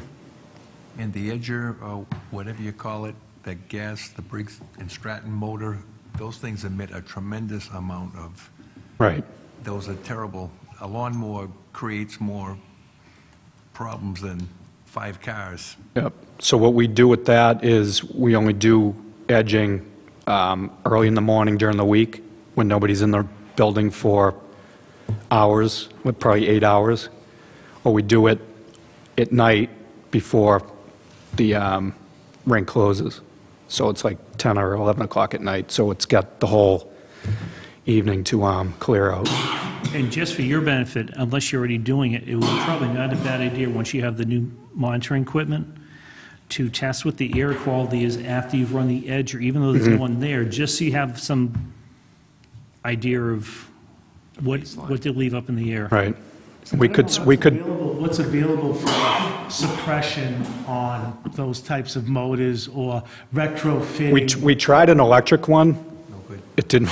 What about using the gas one, but finding something that might be a little bit more designed to deal with the exhaust fumes coming out of it? Right. So, I would explore what's available out there for maybe lower compression, maybe lower emission, but you should probably, in your marketing scheme, be looking at having the lowest emission edger as well. Right. But if that's something that could be done at a low cost factor, it might be something you would look at as well. Okay.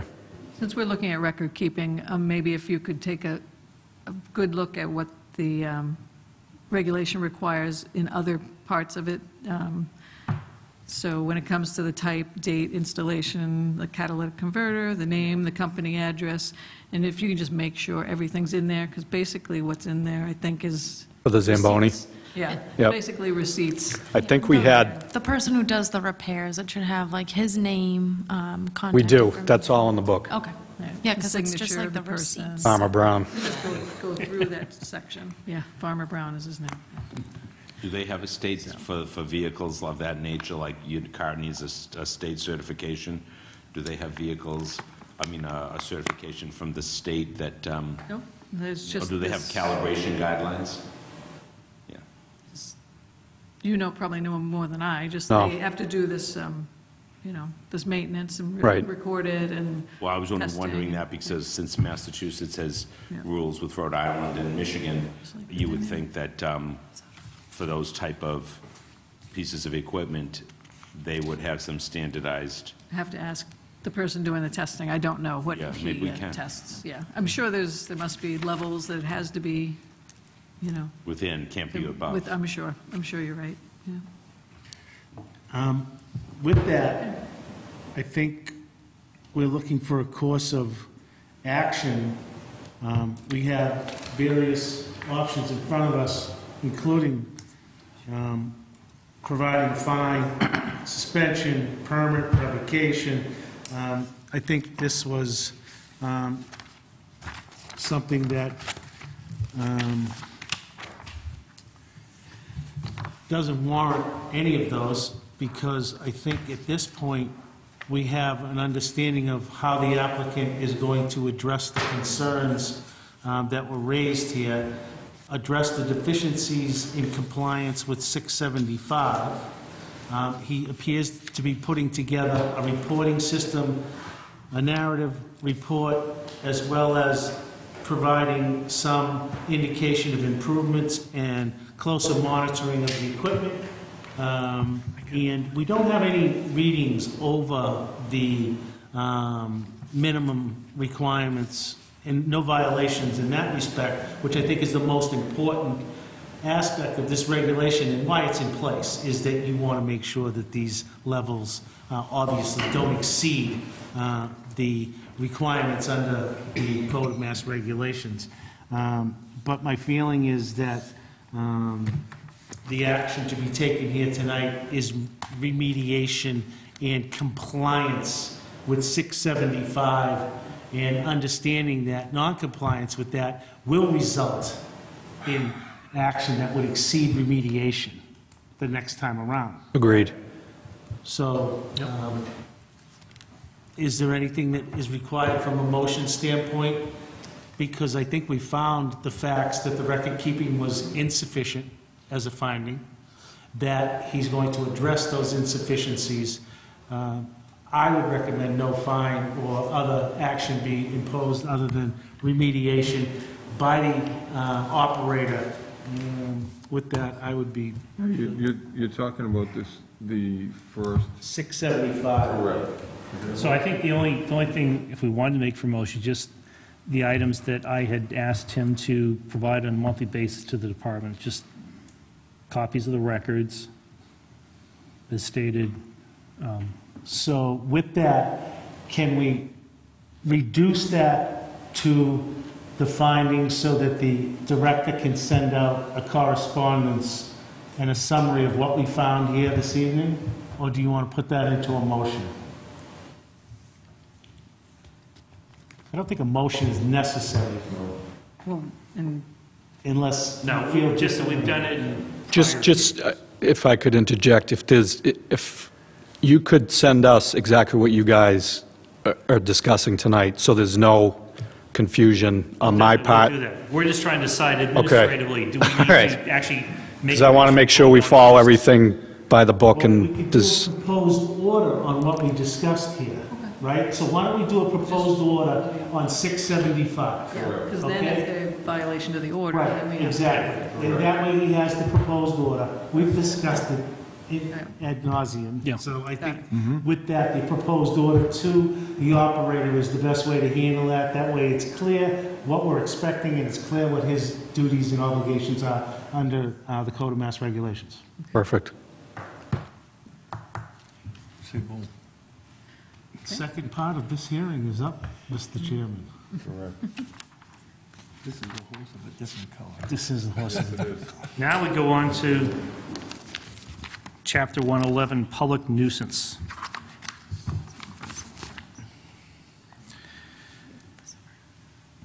So I'll let you start on... There is a building permit out to renovate the bathrooms that are closest to the rink, that are adjacent to the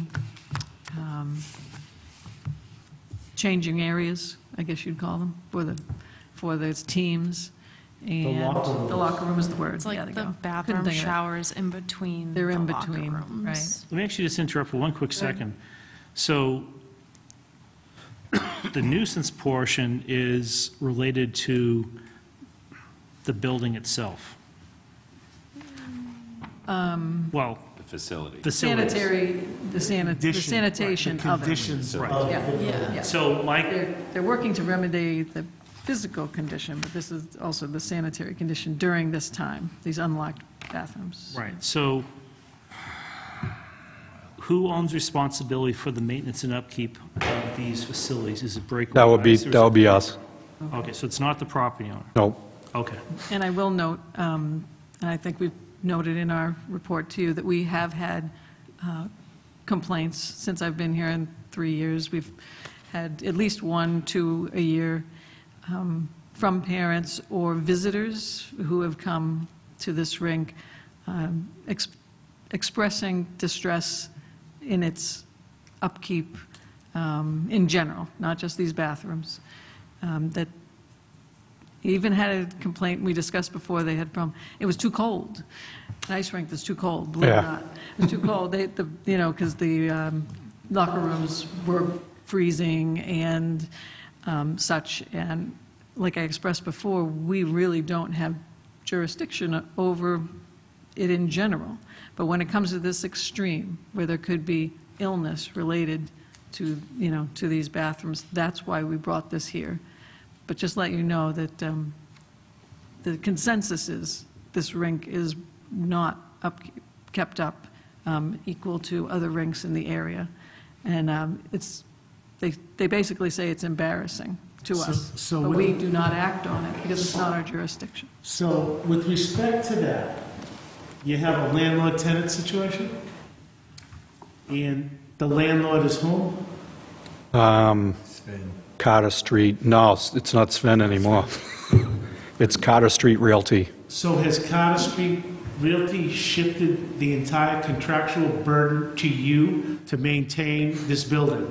We maintain the footprint that is the 2 rinks, the lobby, and the pro shop in our offices, which is 68% of the building. And you obviously have a lease with provisions to do this maintenance, and you accepted those provisions at the Correct. time that you did your lease. Yep.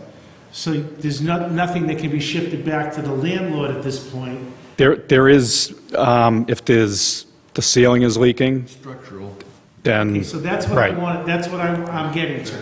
I want to know, from a standpoint of your interpretation of the lease, what over there is the landlord's responsibility, right? Because the rest of it's yours. Exactly. Right? So if there's an opportunity to tell us what the landlord is responsible for, because you're aware of the... With the bathrooms, he's responsible for nothing. It's all us. As it relates to the sanitary conditions, is anyone responsible for any of the sanitary conditions that exist there today that have been found in these reports other than the operator? Nope. Okay, so that makes that fairly straightforward. There's nothing that the landlord needs to do to bring you into compliance with the fact that the sanitary conditions are substandard. Correct.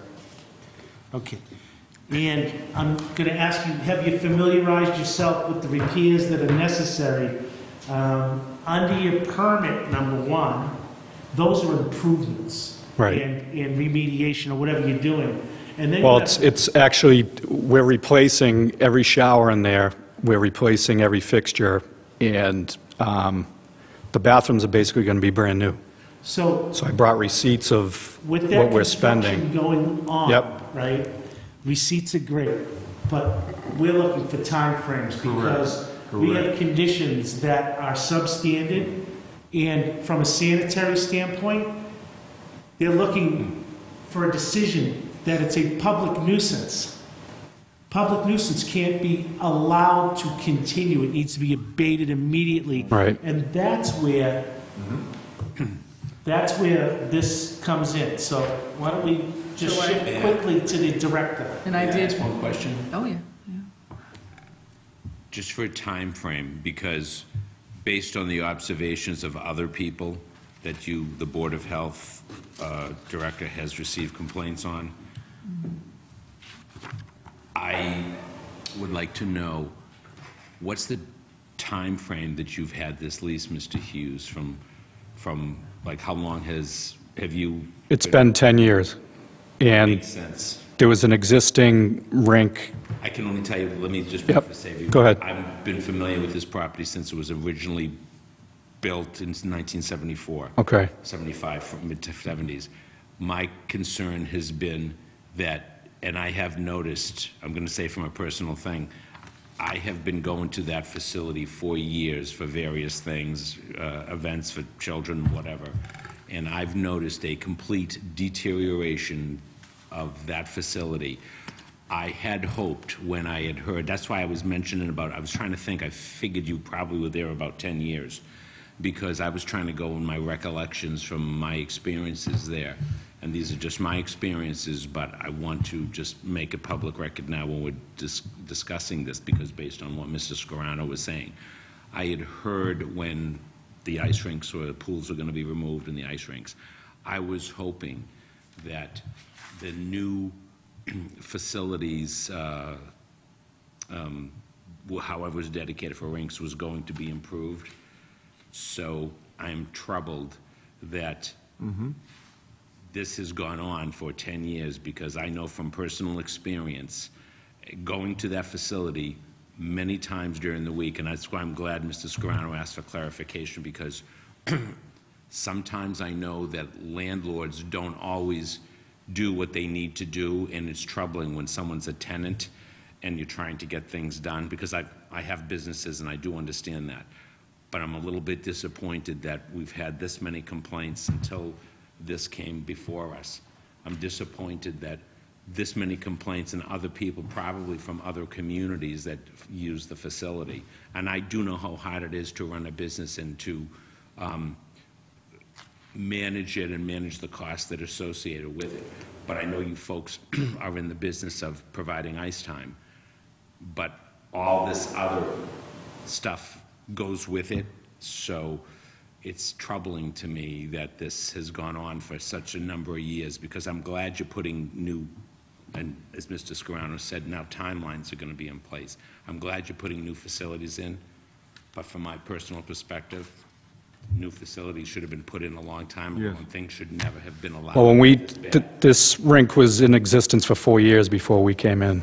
So someone else had it before? Yes. Okay, well, I apologize Yep. then for assuming. We're fixing it was 10 years. what they did 4 years prior to So what you've had it for 4 years, not the entire 10. Okay, well, that's... No, we've been there for 10. I think there's two issues here, one of which is the sanitary conditions that Sure. need to be corrected immediately. There's no Sanitary tomorrow. conditions, yeah. You got to get Serve Pro in there or somebody to clean it. Then you can put a plan together around the structural issues that you have. But this place needs to be cleaned. Yeah. So I was there today. Yep. And there are a couple of pictures that I just passed down. We had a discussion. What concerned Shannon and I most is that, 2 doors were locked, and 2 of them had trash cans in front of them, and so anyone could go in there and use the facility. And they're Mr. hockey Hughes' players. explanation is that while he's doing this construction, which, he had intended to do in the summer, and now it's gone into this area, but he said while doing construction, he has to leave them unlocked. So I implored him to clean them daily then. So what's happened now is he's ripped out a couple of the fixtures, there's sheetrock in there, I mean, there's definitely, they're ready to move forward. But he said they needed to stay unlocked, and yes, people who visit, they're boys and girls, but they are hockey players, and they're angry hockey players sometimes when they lose. Well, that's when the games are going on, but what I was saying is, when you're coming into the facility, that's when those doors are unlocked, so the workers can get in there. But why would you leave it in such a horrid condition, and with feces and urine and Nasty. They were using the facility without water. So In my 4 years, it's been nasty every time I've gone. It's really gross. Okay. That's what's in front of the board, is there's a nuisance. Yep. And that's statutory, and we have no leeway other than to demand immediate remediation, or we have to find that there's a nuisance, and therefore, once we find there's a nuisance, we have to protect the public health. That means that there are several options here, meaning closing. Yep. And I think that you've demonstrated that you're moving forward, Right. but the schedule has to be accelerated And compliance has to be demonstrated by inspection so that we can give you a short grace period to get this done and have you reappear. It may not even be necessary for you to reappear if this is taken care of and the inspections show, excuse me, that you've brought and abated the nuisance. That way, we know the public is safe. Okay. So at this point, right, we can sit here and lecture you all night, Right. but we think you understand that the nuisance needs to be abated and abated immediately, and you have to demonstrate to the inspector and the director that it has been done, and you should put a schedule together on how that's going to be accomplished so that we can move on to some of these other smaller problems that are unrelated to sanitation. I think we need to get a professional company in there immediately, and then you show us what a plan is for you to upkeep what they've done, because it's a mess in there. I think he can. It's being, the whole bathrooms are being gutted and replaced, so That's what I'm that's, hearing. So that is his professional Right. address of this. Who, what, when, where, how many more hours do the public have to go in there and experience that? That's what you have to answer. they're locked when the rink is being used, until they're being Put it in done. writing. Okay. Get it over there. Mr. Chairman? Hold on, George. Somebody. Put it in writing, I think, and that's gonna be part of this order that you're gonna get for this, because we have to make a decision on nuisance. Unfortunately, there's nothing we can do, our hands are Right. tied. I get it. okay? So, George, I'm sorry to that's all right. interrupt you. Sorry, no, you need a lawyer so you get all the details. Please. Don't pass that around too often. Mr. Chairman, I just Yeah. want to mention, though, if it isn't agreed upon and those aren't done in a short period of time, I'm willing to actually endorse a fine, which we don't want to do, so, because I'm the bad cop on that board. I think this can easily be done in defense, dealing with the public, and that's the sad thing. And let me just revisit what I said. This had nothing to do with the rink. This had to do with the nuisance complaint. Your business is the availability of time for the rinks, and I get it. But ancillary to that, which is just as important, you have to maintain the bathrooms, you have to do all these things that are secondary to it, to running the business.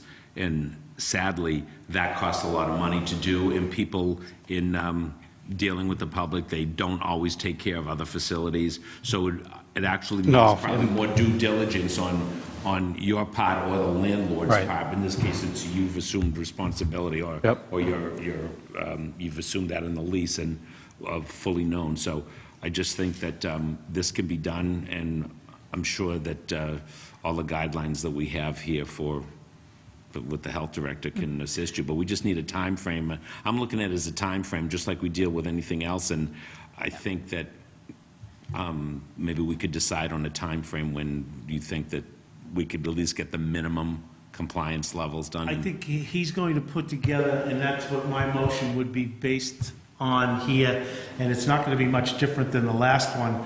We're going to have an order because there's a nuisance, and we're going to order you to address the nuisance and do it in narrative form, identify the contractors, tell us when it's going to be done, what your schedule is, because this seems to be the second part of your marketing plan. You're not only going to have the safest place, you're going to have the cleanest place.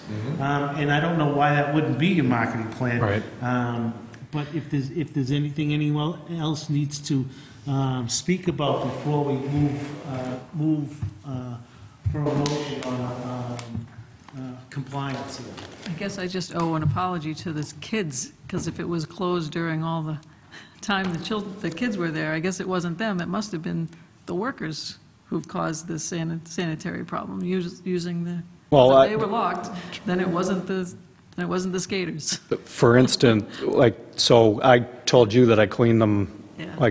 3 weeks ago, and we went in there today, and somebody had urinated in the toilet, and Because currently, there's no water in there because they're Should remodeling. the facility be closed down during Well, that there's time? So it sounds like the workers are in the using it, main- even when there's no water. In the, when you go out into the lobby, those That bathrooms. would not surprise me, So- so I understand, I do understand sometimes what people will do. I've seen it for myself, but I mean, this has to be remedied, as Mr. Scarano said, it's a nuisance. And may I ask one other question?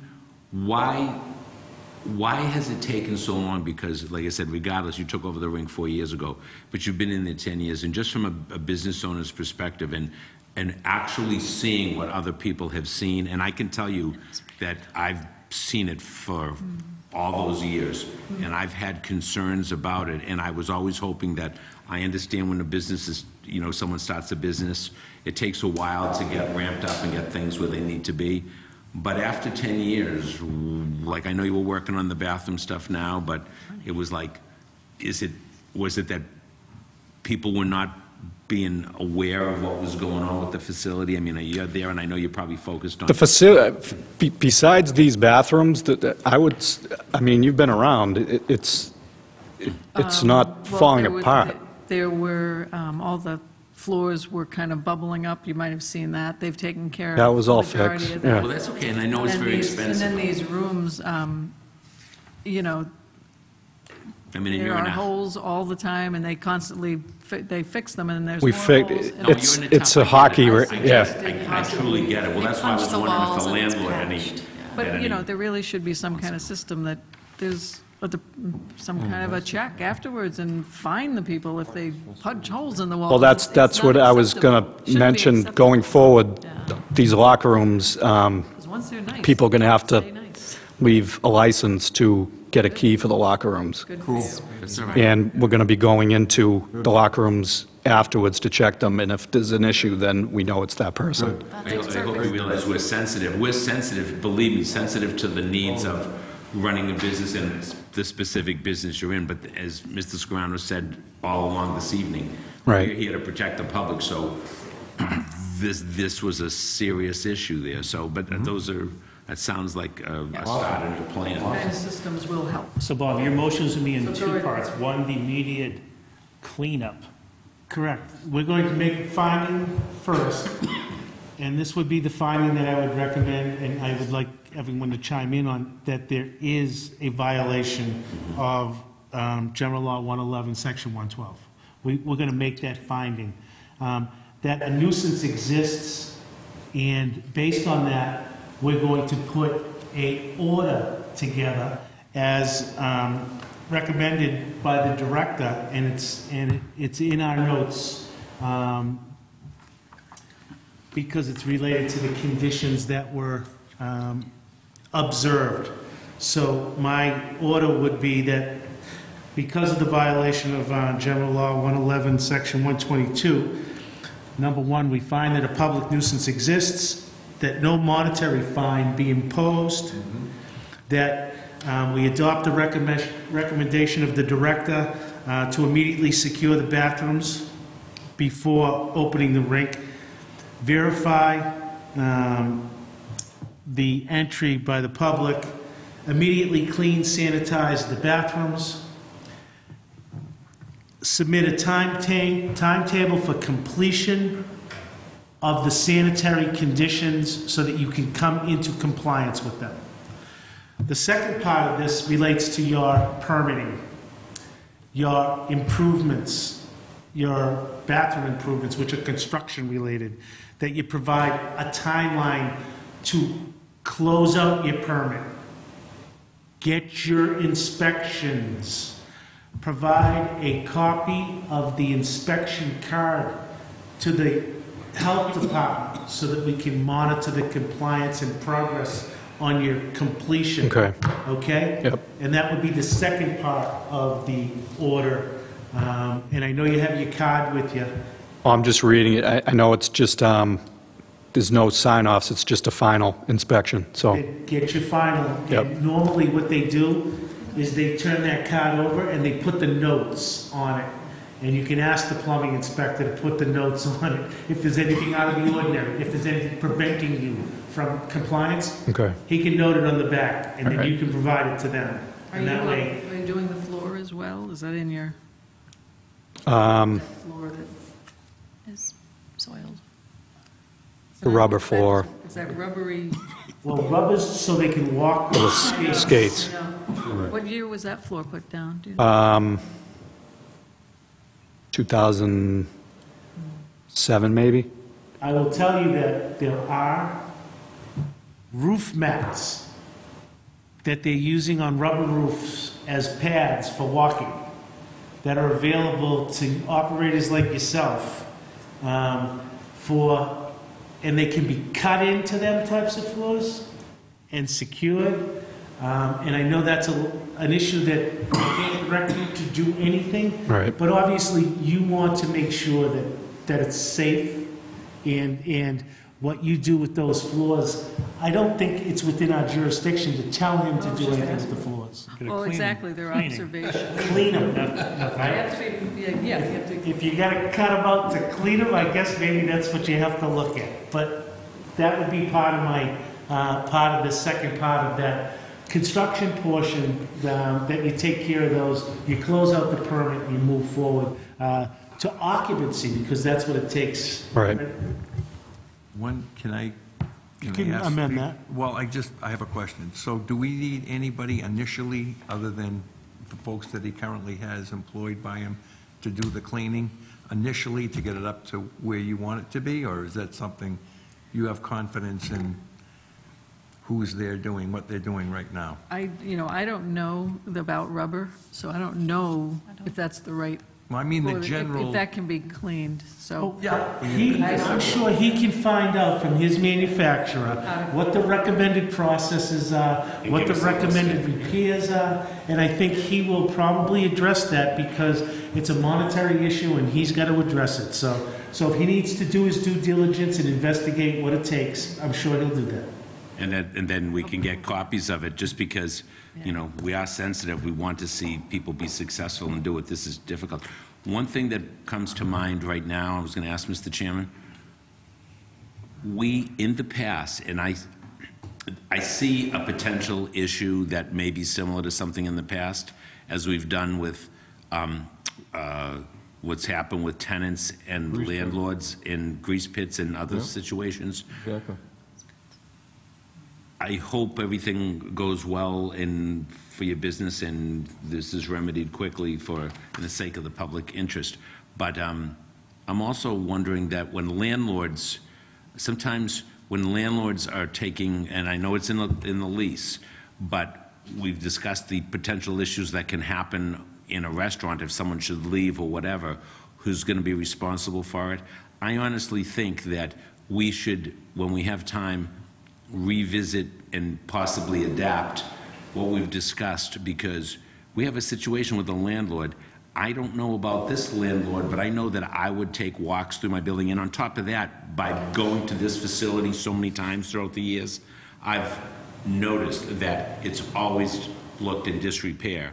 And over the 10 years that we're going to just say that this time frame has been in, I'm pretty sure that if I took a picture at any one of those times on the outside of the facility, the inside of the facility, the other facility that was associated with it, if I took a picture, the glamour shots would not be great. So my concern would be is, I think as a Board of Health, since we do have these issues coming up now and we're here to protect the public, we may want to revisit, because I think that a landlord probably will be checking their buildings once in a while. And if they're not checking them, and their tenants, even if they've signed contracts to do some of these repairs, I think we may want to consider having that discussion where possibly the landlords maybe have to buy into some of this, because I can only say from the last 10 years, I've seen constant disrepair of that facility. Are you talking about the inside, like the rinks and? I'm talking about, your business is more than hockey rinks, even though that's your primary. I am talking about bathrooms. I am talking about facilities. I am talking about all the ancillary areas that go. So this is not being critical of business. I truly sympathize. No, I'm just trying to figure out what you have seen that has caused you these feelings. Most of the times when you see the main thoroughfares and you see the facilities, and maybe it's only, maybe I was just there when when things weren't where they needed to be, but I've seen the bathrooms over the years because have used them. And I believe, and the sad thing is, in the type of business that you are in, when people are using it, you probably almost need more due diligence there. But I don't want to get into all of it. This is more for where we are Right. with the board. But because, you know, when other people are coming in and putting complaints and giving them to the board, that becomes a problem. That's why we got the public nuisance. But I'm just requesting that maybe, and that maybe the director can put it down. I think we ought to revisit this when facilities that they do have tenants that are being leased, maybe we need to get the landlord involved a little bit. The landlord was copied on this. I'm not sure I copied the right I saw person that. now. But I'm going to make sure we copied the right person. Because it's like, it's one thing to have, you know, I know it takes time to do stuff, but when it's years and years, and I mean, I'm assuming landlords periodically drive by their property and check and would take a walk through, so I know that. Some don't, I know that, but I can only tell you that if you were- He's up there because he has the back part of the building, but again, if you're going in there when there's 2 hockey games going on, there's 2 other groups coming in, and there's 40 people using the bathroom, then the guy's making the ice, then he comes out, we do the complete circle, you clean the bathroom, then you go back to the Zamboni. So if a client sees throw up on the floor and they call you and say there's throw up on the floor, or whatever, I don't know what you're saying over there, but No, I said you need a spill kit. Now you need a spill kit, so let's... No. That's all I said. You Right. need a spill kit. Right, exactly. But I'm just saying, if somebody calls and complains about the dirtiness of the building and Listen, it's cleaned up 20 first of minutes all, later. We're here because you're here on specific issues. I get it. And he's talking about policy, trying to get other people involved in possibly making a better world for people. Yep. But you're here tonight on specific, and our orders are going to be specific. Yep. We know that the landlord may or may not take pride in his building, but that doesn't... and I would say it's more on me to take pride in my business, so. That's why we're not going to reflect on him tonight. Right. No, We're just going to exactly. reflect on what needs to be done. And with that... And I'm in agreement of all that you're saying. acceptable Can I without ask one more modification? Yes, quick- absolutely. My questions are very quick, and they're to the point, they're not elaborate. Do the athletes use the public toilet as well? Yes. Well, that may be something we want to change, right?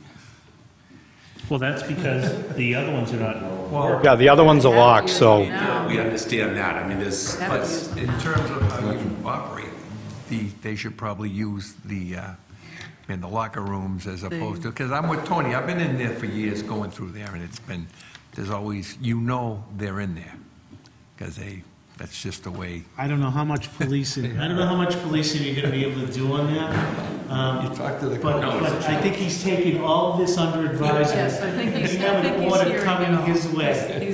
He's hearing it. no, it's a challenge. You're in a challenging business, and we truly get it, and we sympathize. I- The bottom line I is appreciate it. There's the nuisance here. That's the problem with the kind of business you're in, so we've got this issue that the public nuisance, and it does have to be remediated. We're And not trying to- if you'd like, I mean, I tell people I don't have jurisdiction. I will let you know when we get complaints, if you'd like. Just to pass them on. Right, sometimes as a complaint you know, may there's no be jurisdiction, not just- accurate. Right. And you might have just, someone might notice something. Sometimes we are sensitive and understand that maybe the people will overreact to something, and you're already in the process of mitigating it. Right. But the reality is, this does not appear to be, over the last 10 years, from observations from the complaints that the board has received, and from observations that myself, and like I said, I'm not trying to be critical, and I hear, people enjoy the ice time, but you're in the business of providing ice time, but all these other things go with it, and it's like, you can't just have the best ice rink and have everything. Right. Or staffing, so I mean, it costs money and. And I always appreciate negative feedback. That's how you get better, so. Right, and it's just, and we understand things are expensive, but as I said, that's why I had just said, if this has gone on for a number of times and back to policy, we'll we'll address this at another meeting, but right now we need to be specific. Okay. If we move to motion, because I'd like to release you from the penalty box here. He has been in the penalty box for quite some time. I think it's a danger. But we're going to move to close the public portion of this hearing. Oh, there is no, it's not a public Okay, hearing. then, There is a You can game put your one. motion.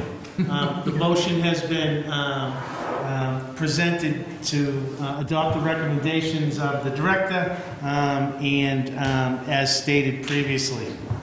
So motion's been put forth. Someone willing to second the motion? Motion's been put forth and seconded. All those in favor signify by saying aye. Aye. Chair votes aye as well. Motion carries unanimously, 5-0. So you'll be receiving 2 orders. He knows. For the air quality and then the Move nuisance. move away from the table Yeah. You're excused. Thank you. before you have another question.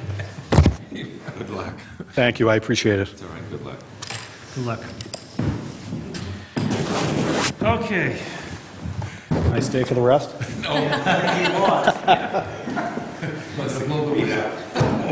Moving on to director reports. Announcements. Goodness. Okay. So we have the hen talk coming up. The first one is February 2nd at the library. If you go on the library website, you can sign up on there. It's going to be 90 minutes of information on how to get a permit or a registration. Who's the guest speakers? It's going to be myself, our animal inspector, and our own Sarah Kinghorn, the nurse, who also is a chicken/hen owner. And so she has some stories that you don't want to eat before you go there. Does she have chickens or hens? She only has hens. That's correct. So. Chickens or But hens? she's had all kinds of things happen to her. And so Pam actually has, our animal inspector also has hens. I've had hundreds of them. I could probably And you have my none 2 now, cents. correct? You should go. I want to learn things. Is eating Anything hundreds and thousands of them? Colonel Sanders. I have one more order of business. I've been, as you know, it's getting close to March of 2019, which is the grease trap deadline. We have a number of people basically in the pipeline that are working towards that. The date of March is very difficult. So, because we're in the middle of the winter now. So It will be. I have, we will be. This weekend. So, you know, the code says in every case where a food establishment is preparing food on the premises, a minimum of a 100-pound internal grease trap and a minimum of 1,500-gallon 2-compartment grease tank is required and shall be installed within 5 years of adoption of these regulations.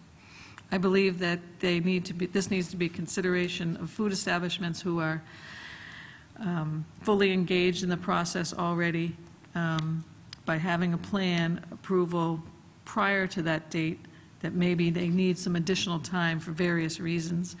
Could be weather. They might be doing, we have a couple that are renovating their kitchens while they're doing this, which is wonderful. That they're just timeline, they just can't make this March 19th deadline. So I'm requesting that the board consider making a motion that would allow certain food establishments to request additional time in certain situations that we could approve extension without having them do a full variance to come here. So, but it would not apply to anyone who has outstanding sanitary code violations with the health department and who has not complied at all to this date. Those people, they will either be brought in by us or they're going to have to ask for variances and pay for that. Do you have a timeline, Sue, like June 30th or? I think as long as we have a plan and that they're taking this to a point where they have an engineer and they're going forward with it, if the weather is going, I mean, they can't The put them fall. in. Yeah, I mean, as long as they have a plan in place. Even this year? I mean, By the, yeah, I mean, at the end, well, you had By March. suggested. Yeah, I mean. Well, we no, could- as long as they have the plan if by they have a- March, but what is, I would say that would be an individual situation, and that we could generally do a moratorium on enforcement for people that are in progress. So that would be my motion, consistent with what the director is seeking, is to put a motion before the board that a moratorium on enforcement of people who are attempting compliance and have a plan in place and in contact with the health agent, March 3rd. that she make the determination of the extent of the moratorium necessary to bring them into compliance. That's a great idea. And there's a couple of, What do you think of that? there's a couple of places that they're still working on a solution, correct? They're Oh, yes. Yeah, so they may or may not have a plan yet, but we're going to try to get a plan. Right, we still have time. Yeah. March is coming. Okay. But yeah, but anyone who has done nothing or is, we will either bring them in, or if they have sanitary code violations, we'll say, Well, where in the process, where's the line we're drawing? Like, if they've done nothing and they get a plan it's the together March before? 9th, well, the March 19th deadline. Right, They okay. should have it approved by then. Okay, so if the they get it to approval, me the okay, week that's- before, I right. could get it done. Don't come in on the 18th and expect it, so. Okay, fine, that's I think good. the plan, even if it's an alternative, and we're heading that direction, So as long as the motion is to allow the director to have a moratorium on enforcement, as long as they have a plan in place and are working on it by March 19th, 2019, at the director's discretion to determine what in each situation is required as the moratorium length of time. Is that? Can I ask? You want to keep it into Can we- 2019, In not to 2019, go not to go beyond. beyond the end of December Yeah, not to 31st, be- 2019? Okay, so we'll put An end date. an end date again, you're going to modify the motion to put an end date of? December 31st, 2019. I would like it To shorter. complete and install I would like it per. shorter, but I'm going to agree with this. So you seconding that? I'll second. Can we run that one more Sure. time? So we're going to allow the director To, on an individual basis to grant a moratorium for compliance as, on the condition that they have a plan in place by March 19th, and they can complete that plan by December 31st, 31st, 2019. completely permitted. we get the video, okay. Okay. And this will not apply to anyone who has a current violation or is in non-compliance. They would have to go by the traditional means of application, variance, or other relief. Right. Okay. And you were seconding that? Yes, I did. Motion's been put forth and seconded. All those in favor signify by saying aye. Aye. Chair votes aye as well. Motion carries unanimously, 5-0. And the final thing is I wanted to tell you that Sarah Kinghorn has been engaged the group homes. I don't know if you're aware, but there's been a hepatitis A increase in this year in the state and in the nation. A lot has to do with drug use, sharing needles and such. So we actually had a death in the state. There's been many occasions of hepatitis A in these group homes, so she has arranged to provide them vaccinations. So we brought in a Hep A, and they're offering it to the group homes or anyone. Any issues with Hep B or C? It's not an epidemic proportion or anything, but if you, so she's very proactive with that, so I just wanted to let you know. So we do have a population, we hope they take advantage of it, can't force anyone to do it, but Are we notifying, are we sending out, like, flyers? she's or- working with the directors of the, That's what I wanted to know, the Of them, director of yeah. each facility. Yeah. Okay. How many group homes are there in town? Or is that not to be? If we include the and state. like clinics, things like that, methadone, those types of, yeah. I mean, I don't know how many group homes we Yeah, have. there's a There's a handful, 10? Yeah. about that. 10? Hard to know. Don't Maybe know. more. Yeah. I can think of 10 right now that I'm Uh, familiar with in town, yeah. Okay. Well, I have two items myself. One is that the state just announced at the end of December that now people, all residents in Massachusetts, anywhere in the state, can text a 911 call. and the dispatchers have been trained in the protocol to receive a text message and to deal with that. And the second, for those residents that have not signed up for Code Red yet, I would highly recommend that you do it. But I just want to read a Code Red announcement that came out from Chief Sheehan tonight regarding the upcoming storm this weekend. The National Weather Service is predicting heavy snowfall Saturday night into Sunday, potentially changing to an icy mix, along with the risk for strong winds, inland and coastal flooding. The storm is likely to be followed by a flash freeze beginning late day Sunday into Sunday night, with bitter cold air into Monday. As the storm intensifies, there is a potential for power outages in areas of Tewksbury. In the event you do lose power, please report the outage to National Grid by calling 1-800-465-1212 or go to www.nationalgridus.com. Residents are reminded to stay clear of any downed power lines and report all emergencies to 911. The police department is open 24/7 for residents to charge devices, get warm, and get storm updates. Please report any emergency needs, including shelter and medical needs, directly to the Tewksbury Police Department. And I will just add from that for those of you that do have portable generators, now is a good time to make sure you get the gas cans filled up for them, and please remember to use them safely, so they are to be used outdoors, not indoors, for carbon monoxide reasons. And the storage of fuels as well, right? Right. Any updates from anyone else? I do have one thing, but I can't find it. I'm just going to try to, the Supreme Court ruled in favor of California and Massachusetts regarding the, let me say the free range, not free range, but when the, Talking chickens? yes. Oh, Yes. No, it's important. They said basically the lower courts they're going to stick with their decisions, so. Well, look it up then, right? Well, the people took it, they to court that they didn't have to abide by that stuff.